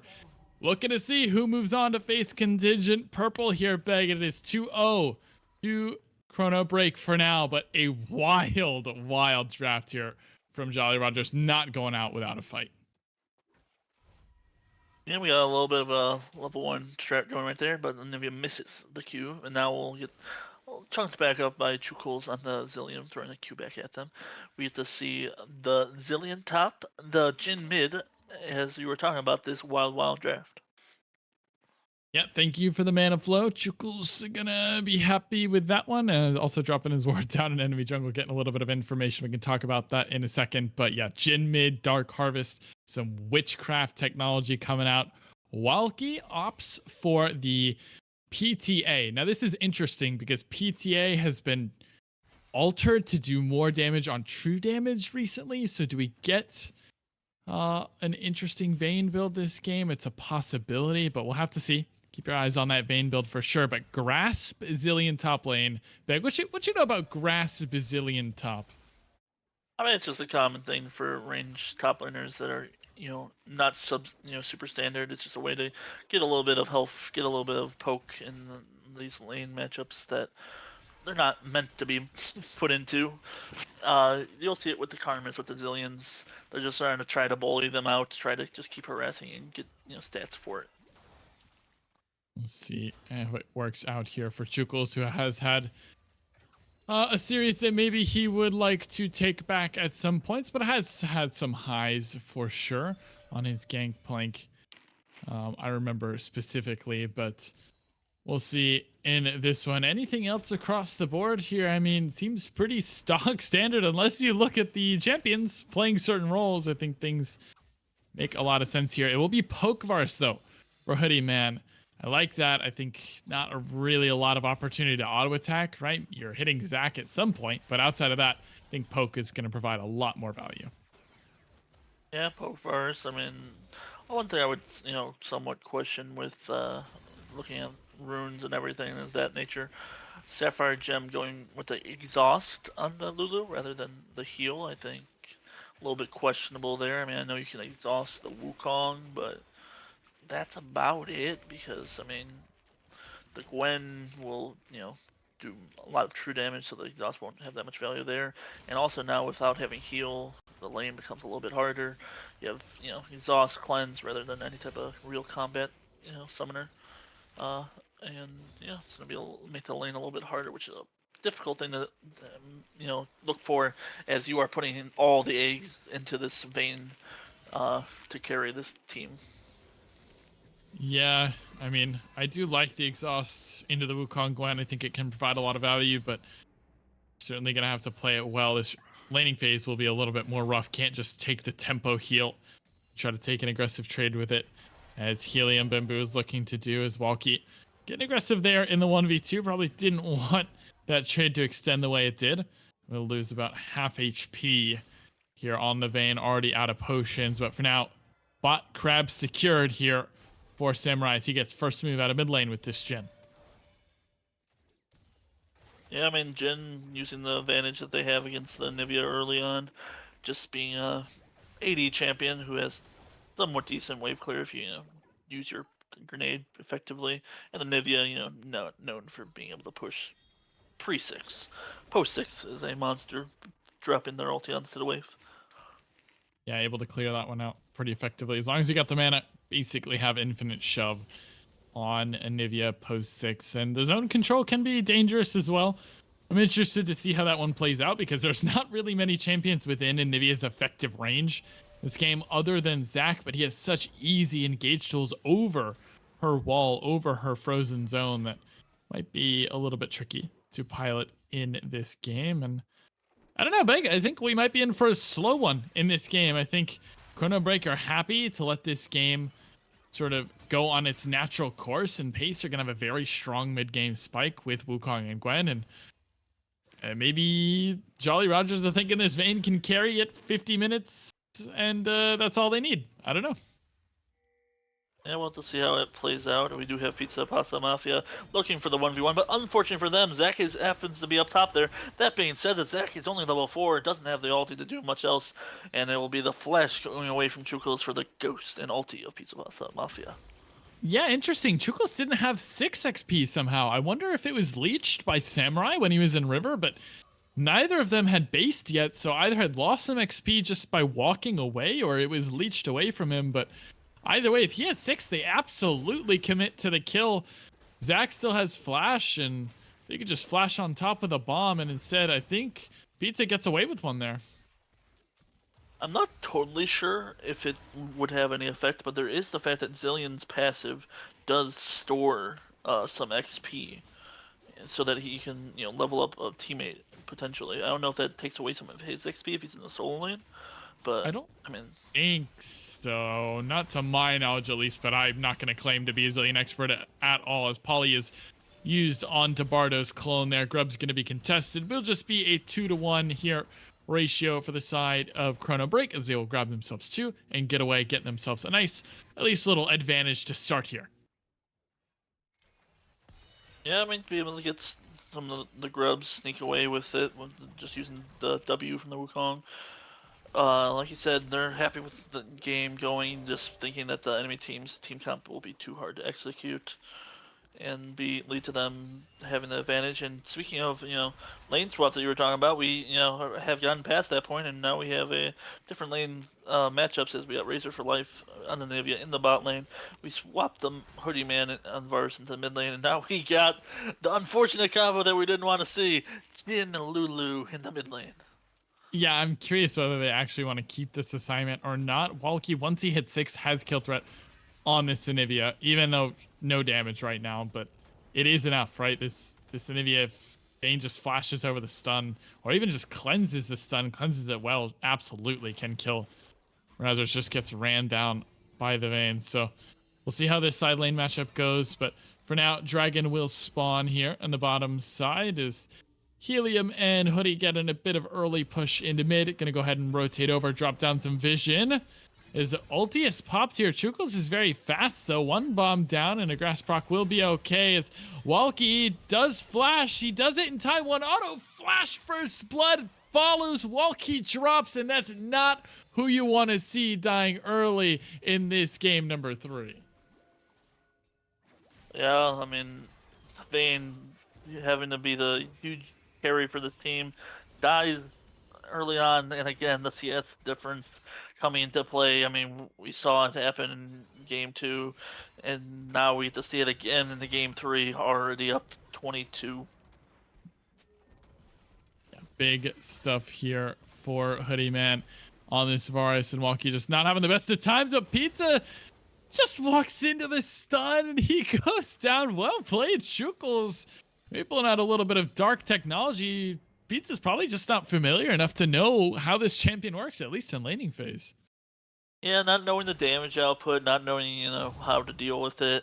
It's just, punishing the Gwen, a champion that is just a monster to deal with, and one way to deal with is play weird things against it. I sense some pain in your voice there, Beg. I have a feeling you and I have similar thoughts about Gwen as a champion, but maybe we can talk about that next week, perchance. But for now, we will focus up and lock in here in this game 3. 1-to-1 here on the kill feed. About 1,000 gold just under here for an advantage in CB. And they're going to go ahead and move Chukos on down to this Dragon, trying to make sure they start this objective stacking. But meanwhile, Pizza just getting free farm here up on top side. Yeah, I mean, it's an interesting thought process. I mean, I guess you do have the TP from Chukos to go back up there once you get it, but it really doesn't lose you probably a wave plus, and because the TP changes, it takes so much longer. It does end up catching the ranged minions, so won't absolutely hate it, but it's still a little bit of a cost.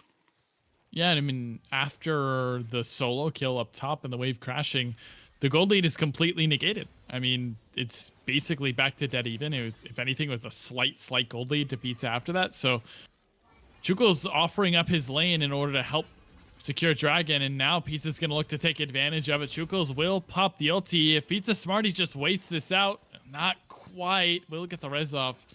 Chukos will be fine here. Slow, nice sidestep, and maybe Chukos looking to turn this back around.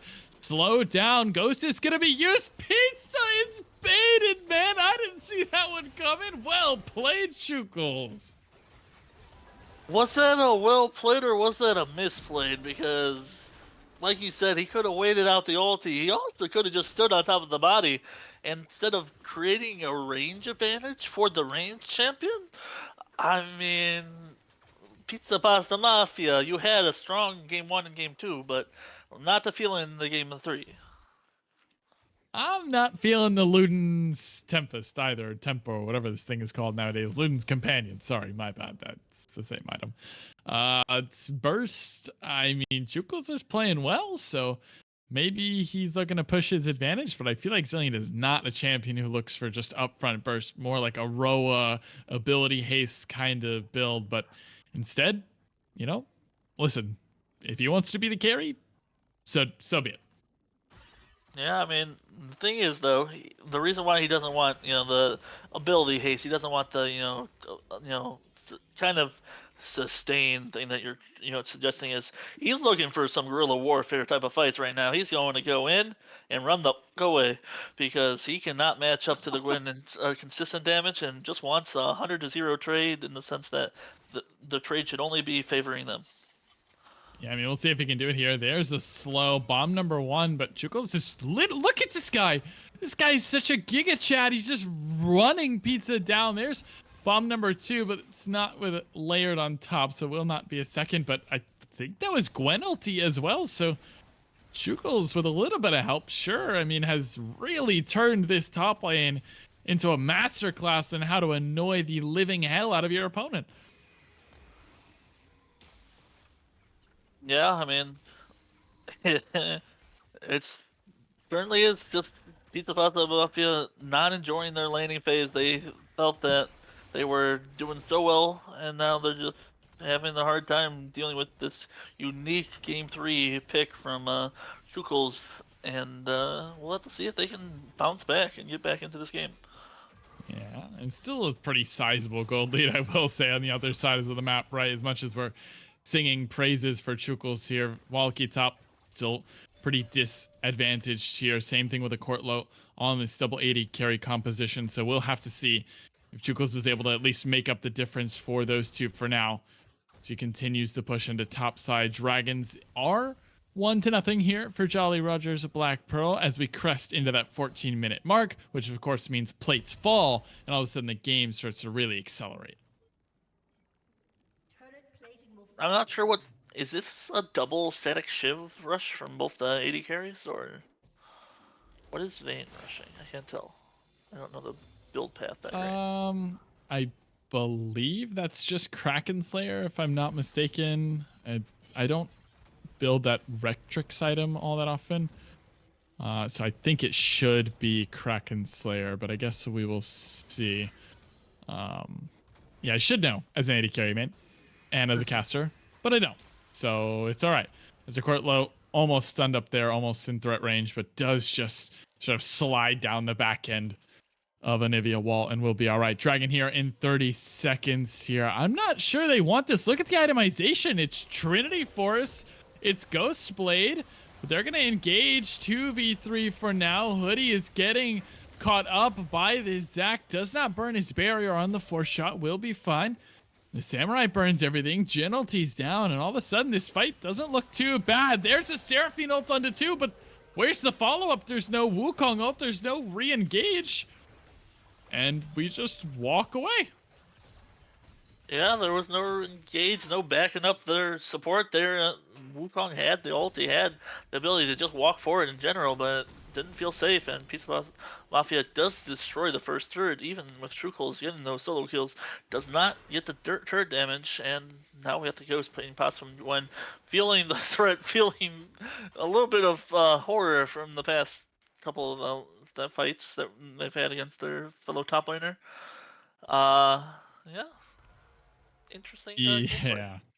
Yeah, I mean, Pizza is, you can tell this guy is just like so concerned about throwing this game to the Zillion. He is not willing to engage with him at all. Immediately pops the ghost, but here we go onto the dragon. There's the Wukong ulti. Walkie Top does not have his ult as well. He does have a flash to keep him safe, but he's going so low. Razors is trying to zone this Vayne off the rest of the fight as Samurai is going low. Bardo gonna take up the dragon as well, having to flash his way away. There's the Zac passive. The globs are gonna look to re-engage, but does a Courtlow do enough damage? Zac will die, burned down by the Anivia zone, and here comes Chukos. Flash away, but it's not in time, and Auto, does Hoodie die to the bomb? Yes, he does, and Feats of Warfare finally claimed here at 16 minutes. Another double bomb into the root. Does Razors lose his passive? Indeed, and I think he might die, but here comes Bardo, Beg. The fighting never stops. The Zillion ult does keep Courtlow alive for now, but he doesn't even need it. What is going on, Beg? Please help.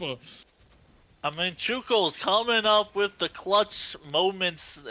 Felt the pain of being the lose situation that happened game 1, game 2, and decided even on something like Zillion, they can be the carry. I mean, you just saw right there, landing bomb after bomb after bomb, getting the damage, just finishing off those kills, keeps their teammate alive, and now might be dead. They might be getting caster cursed. Okay, I feel so sorry for you, Chukos. I didn't mean it. That's on you. The way it was. That's on you, Meg. That's on you. There's no excuse. And actually, that's kind of an important kill handed over as well. Razors is having a fantastic game, and to give him a shutdown on top of it, he'll certainly be loving that one. And just as a quick side note, want to give props to the diversity of champions we've seen from Razors. He had a fantastic Yone game, now playing Anivia, two drastically different champions, and he's performing really, really well on both of them. But we'll see how this Rift Herald fight is going to look as Samurai hops in with that stretching strike. Here comes the needle work from Pizza Pasta, but he's so far behind, he does not do the same amount of damage he was hoping, and a Courtlow is able to finish him off with the help of a Condemn into the wall. And we'll see if this Herald can just be secured now. A couple cooldowns used, and I think that means they're not willing to commit. Bardo thinking about running in there, but that might be too far. Remember, there is still a Zillion ult up and available. Yeah, I mean, Pizza Pasta just getting caught out this time, just dying. Chuko's getting a little bit worse of a trade there from Razor, and the Varus over the top. But we do have the Rift Herald means secured for Black Pearl after getting that kill. But Bardo looking for the engage, maybe trying to find some type of punishment. Can't cancel the Zaki in time, so it'll just be the Rift Herald going over to the side of Jolly Rogers Black Pearl. We'll take Rift Herald, and Jolly Rogers will be happy about that one. As there's something to be said about ChronoBreak being in the name, but there's a Chrono Shift on the enemy team. There's something to be had, but Bardo trying to disengage here, but he's just locked up by this Zac. Well played, and Samurai will take him out. 0-2 now on the Wukong. Not having the game he would have expected, and hey, all of a sudden, Jolly Rogers have themselves a little bit of an angle into this game. Still not a gold lead. Still not. But hey, they've got some kills. They've got a little bit of confidence under the name to charge this Rift Herald on in to this mid-tier 1. Samurai trying to think about a play here. There is a barrier still available, having to use the Lulu ult and the stretching strike, both to disengage, but he will be just fine. Just damage for damage sake is Pizza, meanwhile, just gonna go ahead and try to push this tier 2. One thing I have to wonder about that with that Rift Herald play is, do you think the Zac had the Anivia wall cooldown, communicated by their team, or do you think they just randomly sent it there? Because if Anivia had wall there, they could have stopped the Rift Herald charge, because he started it very early. The wave was nowhere near crashed yet. Yeah, you absolutely can just stuff that Rift Herald. The same thing as Bard, right? You just completely deny that utility, and I don't know, maybe it was communicated, or maybe Razors just doesn't know. He would love to get a replay and check it, but unfortunately we're not able to do that quite yet. I'm sure Twitch chat will lovingly tell us, though, Beg, as they so often do. And for now, we'll just focus on the next play here in 50 seconds time. Dragon gonna spawn up here, second Drake to both these squads, and gold pretty much negligible at this point.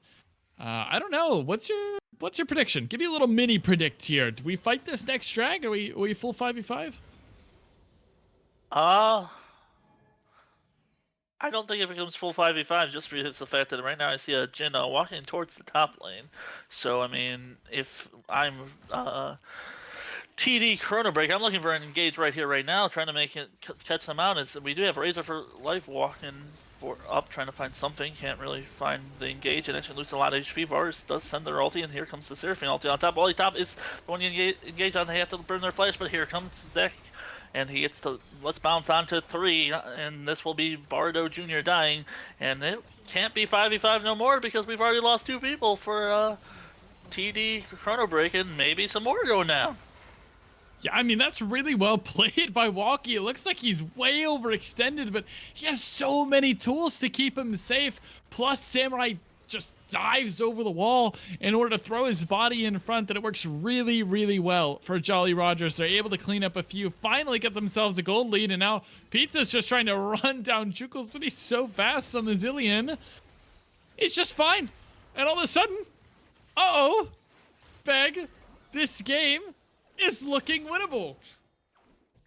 Looking winnable, looking like the gold lead has finally actually shifted to Black Pearl. I mean, it's just gone for plays that realistically should have been fine. Razor's going in there knowing the Jin couldn't be there in time to realistically do much, but they missed the engage, and then Wally, he said Wally flashes over the wall, and then Samurai with a nice re-engage, and just leads to a disaster for TD ChronoBreak. Yeah, it's really, really bad. And now Walkie is accelerated for what appears to be no reason, but he should be finishing up 2 items pretty soon. He has about 900, close to 1,000 gold sitting in his pocket, so should be headed towards, I think, a Bork second item, which I don't love the split between Kraken and Bork. I think we should have gone one over the other, but hey, listen. It is what we must do. It is not even a Bork. It is just a straight up Rage Blade, which I'm going to say I love even less. But that is okay, as Razor's trying to chunk down this Lulu. Remember, this Anivia wall will never drop, but the Poly is great. Here comes the Zac engage. Bardo is able to avoid the stretching strike for clip number 1, having to peel his way away. Nice redemption here by Helium, who does have a huge ult over the top, but a chrono shift will keep one member alive. It's Walkie who has to disengage now after getting bailed out by Chukels. A huge fight. 0 deaths, though, Beg. I just love that. Like you said, they have the Zillion R on one to save the other, and then you have the Lulu R on the other, and they both end up living because of it. Just well played by the 2 supportive champions of Jolly Rogers Black Pearl. Yeah, actually, just so many tools to keep Walkie alive there. I mean, Razor's almost had a free kill on Sapphire. Polymorph just in time. Zac misses the engage. I mean, it's all over the place. It's just so scrappy, Beg. But this is what we wanted in Game 3 with nothing else to lose here for Jolly Rogers, and Pizza having to run away just for now, but gonna get caught up. I think this might be a bit of a problem. Bardo is here, but he does not have that Cyclone.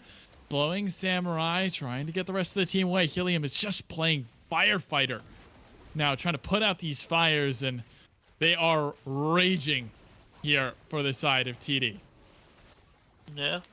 One thing that you have to say now for TD, I mean, we're getting to see some more, items getting completed. And for Anivia, already at those 2 items, we finally get to see them build an item that will do a little bit more damage. I mean, we got the double scaling items with the, Rite of Ages and the Seraphs, and now we get to see what they decide to do for their first damage item. Yeah, it's an interesting one. I would almost say Leandri's, but I think Razors is just thinking Death Cap. So late into the game, already 25 minutes in. I don't know if you're going to have an option to go anything else. Maybe there's something else to be had, though. There's an Amp Tome. I'm not sure what he's thinking quite yet, but we'll see. Maybe a Zanya, but it doesn't seem right to me. I hope not. Yeah. You can't go 3 defensive items. I mean, I'm thinking, what's the damage pen item that builds with Shadow Flame? Shadow Flame, yeah. I mean, that's not what I would want to be built, but that's what I'm currently thinking gets built. I mean, we'll see. Bardo really slow here, and Walkie Top's immediately looking to take advantage. Immediate flash away, though, from Bardo. Full respect to this Vayne. Speed up, Lulu shields, Whimsy. There is so much for this Vayne to carry the game.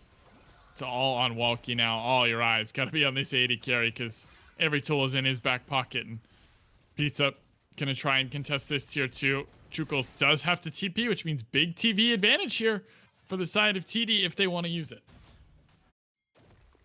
Yeah, Pizza Pasta Mafia gonna use that advantage to just Now would be walk the time, into the baby. team fight, but here comes an engage onto Razor for life. They used the wall to try to create some distance, but they're already popped in the egg. There's nothing they can do, and now the Wukong getting caught into it too, and now they'll have to start running for their lives. Sapphire Gem does steal the kill, which is a little bit unfortunate, but that being said, it's still a free kill going over the side of Jolly Roger's Black Pearl. I feel like that was the time. That was the time to use the TP advantage. Pizza literally just freely earned one get out of jail free card with a TP, and Razors is caught. I mean, maybe you can argue there's nothing close enough to TP to, but he lived for so long with the egg, but they just kind of sell him out and say, yeah, you're caught, man. We'll see you later. See you after your death timer. And Razors now without a passive and without a way to farm away for a few minutes, so we'll be further and further away from whatever that third item is going to be. A dragon up in 4 seconds as well. It's going to be a late contest, and into this Vayne, I don't love this big. Yeah, I mean, it's going to be tough to regain the ground, regain the vision, just because, as you can see, we just see that step push, but they do guess the right way. Samurai, unfortunately, also goes onto the Dragon Jade run. The enemy team's about to walk in, but here comes the double TP advantage that you had spoken of. Both the solo laners are here first for TD ChronoBreak. Now we'll have to see if they can find any type of engage. They're trying to find it on anyone. Samurai being the one they look at first. That's it. It's gotta be it. The Wukong ult, the Cyclone is massive, and they found Walkie. The flank from Pizza was so good, and they're gonna cut down the Zac Bag. They found it, Pizza, with a TP advantage. You called it. They pulled the trigger on the flank right when they needed to. And look at Chukles. He has flash. He has ulti, but there was no way in. He did not have the teleport. He had no way of joining. And just like that, they will secure a second drag and a huge team fight win. Yeah, man, second dragon, and it looks like they want more, as it looks like they're going for the Baron. Nivea a little bit, not on the same page for their team, and I think that actually might be costing them in terms of time. But that being said, there is only one TP for the enemy team, so they'll probably get away with it. But I do think Anivia should have been at this Baron. But Chuko's now without mana, can't do anything against this Anivia. We do just see the TP coming out. They're trying to make something happen. We'll see if anything can happen. Oh my gosh, please, please. I'm already so old. I can't deal with this kind of stress in my life.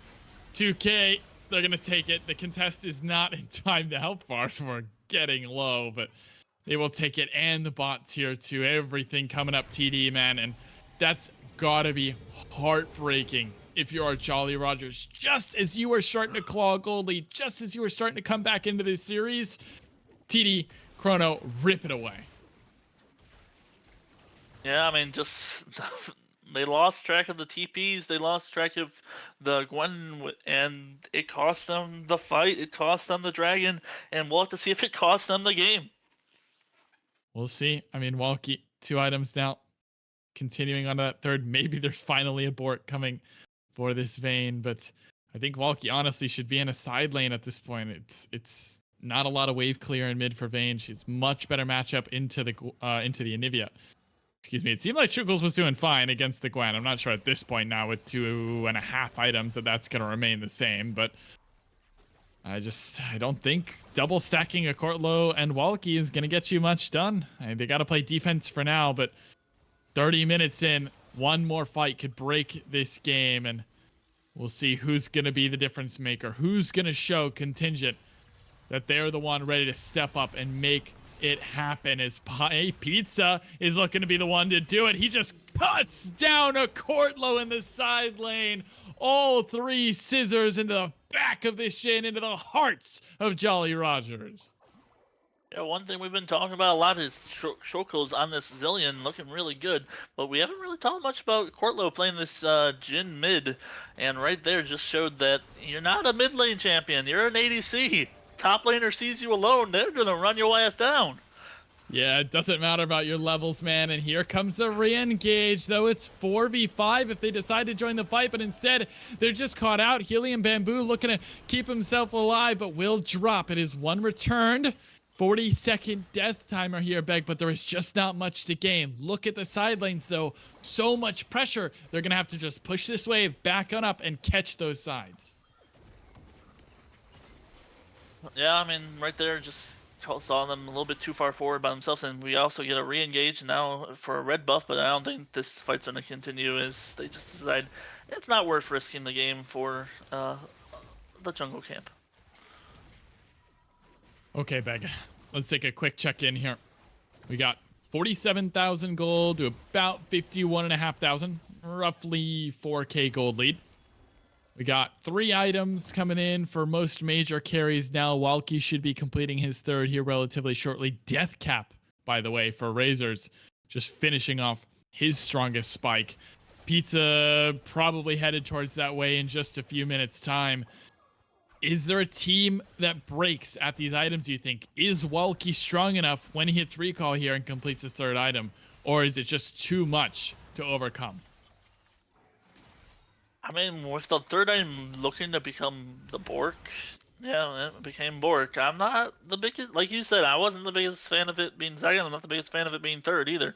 There's not going to have that much value coming from this Bork, and I think that Walkie's is going to still struggle in these team fights, and that we're going to need to see some great engage coming from Samurai and a follow-up from Chukels to make the difference for Jolly Roger's Black Pearl, and or we need someone to get caught out, like we saw with Razors in that one Baron play. Maybe the thought process here behind the Kraken is we just want full damage, right? Don't go Wit's End, don't go Terminus. You have a Lulu, you have a Zillion, you have enough to just keep you alive, but even then, I feel like Wit's End is just so high value this game into Seraphine, Anivia, Gwen. Feels so good, but I don't know. Maybe Walkie's got something up his sleeve as they're going to look to try and chase down Sapphire, rooted up by the Deadly Flourish. Sapphire down about half HP. Only has an Ardent Sensor. Not any healing there to help reinforce his health bar. And with Dragon spawning here in 2 seconds, it is only Soul Point. If a give needs to happen, it can. Big double stun onto 2. Bomb will go off, but a heal and shield will come through from Helium Bamboo. Dragon going to be leashed down to about 10k. Ward's going to be killed off. Anivia's zone is still very strong. But mid-wave is #1 priority, and I think they're just calling this one off. Maybe a fight at the end, but this Dragon's already basically gone. 3k, he's going to leap in. Who's going to get the smite? The burst goes the way of Bardo Jr. Now starting to spin with a Cyclone, and the Let's Bounce is used as well just onto the front line, trying to grab a second target to bring them and slam them together, but not enough. Hoodie is just free-firing these arrows, and Chukels wastes the ult. Here comes the charm over the top. Bardo is going to be exhausted, but it's not enough as Pizza's onto the back line, and Walkie Top is still free hitting for now, but he's having to dash away from the polymorph Bardo Jr., who's looking to chase him down, but Walkie gets that kill, but Pizza dashing and slicing his way forward. Triple for Walkie. It's 3 for 2. Yeah, Walkie coming up big in that fight. Nice use of the flash. Nice use of this. Traded a lot of space with it, and will get their life for it. A little bit of a whoopsie in terms of targeting, and Hoodie Man walked into the middle of the whole enemy team and got punished for it. But Walkie actually gets found out by Pizza Pasta Masia. The Chukels flashes over to save their AD carry and their carry, but will they be punished for it? As now here comes not 1 but 2. It's a shutdown for Pizza Pasta Mafia. It's enough. Pizza just lives. They thought they could outplay with a chrono break, but Anivia still does so much damage.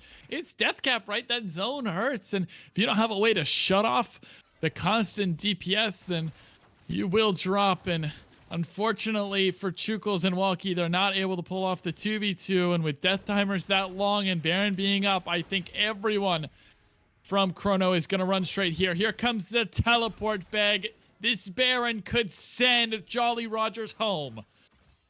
It can indeed, but you still have to be a little bit worried. The jungler is alive. You don't really have great ways to keep them out.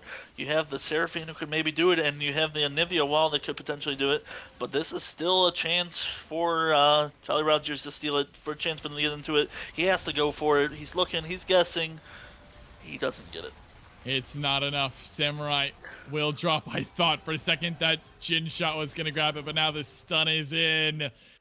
And the house starts to shudder with fear for Jolly Rogers.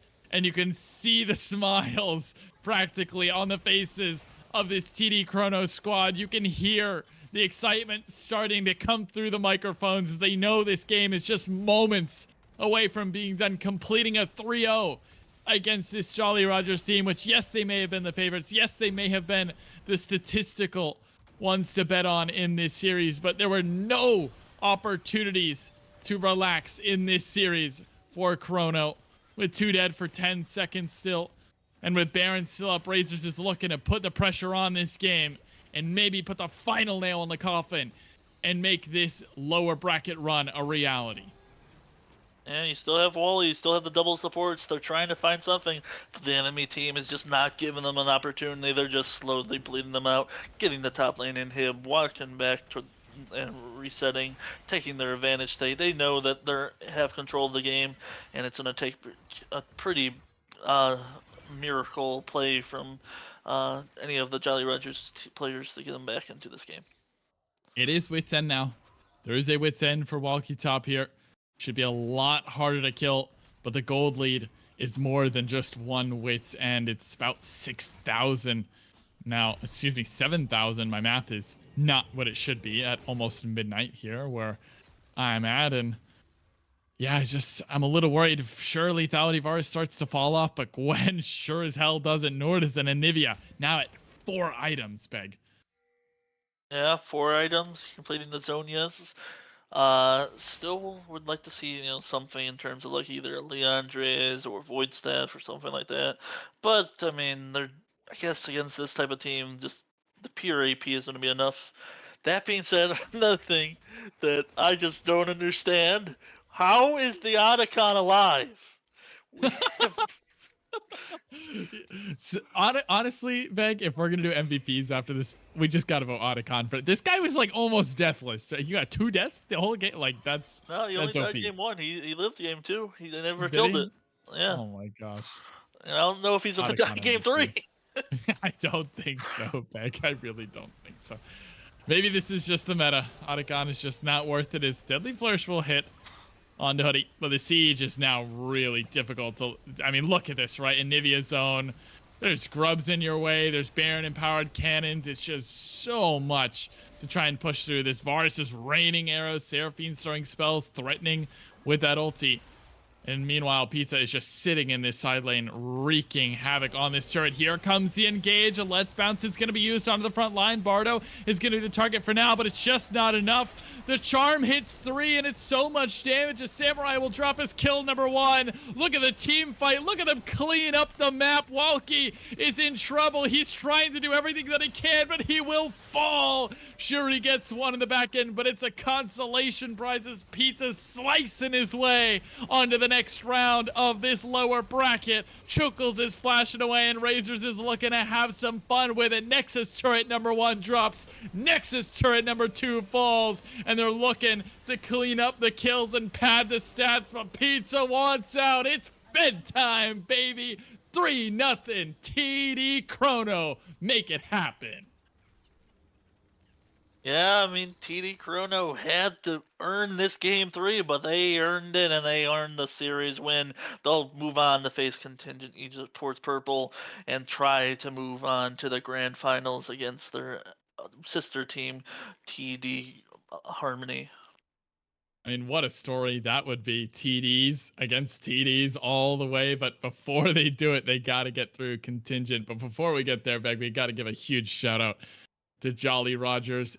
I'm sorry, your night ends here. Your playoff run ends here, but they fought valiantly. Game 1 doesn't go their way, and after such a hard game to lose, it's almost inevitable that a series ends that way, but you got to give credit to them. They never stop fighting. Yeah, they never stopped fighting. They were in, the first game. Obviously, it could have gone either way. The first game, game 3, they had the advantage. They had the lead. They just couldn't finish it off. A couple plays didn't go their way, and TD ChronoBreak will take the series 3-0. Yeah, and there's a lot to talk about surely here, but we won't keep you all here too late. As a quick personal thank you, a massive thank you to the production behind the scenes here. Soulkeeper, you do an amazing job. Vish as well. Absolutely phenomenal work here at LXC. And a personal thank you to you, Beg, for joining me on the desk tonight. We will see you all next week, and make sure to continue to tune in to LXC streams as they happen throughout the week as playoffs begins to ramp up and the heat starts to grow higher. We'll see you next time you tune in. Until then, stay cool. See you soon.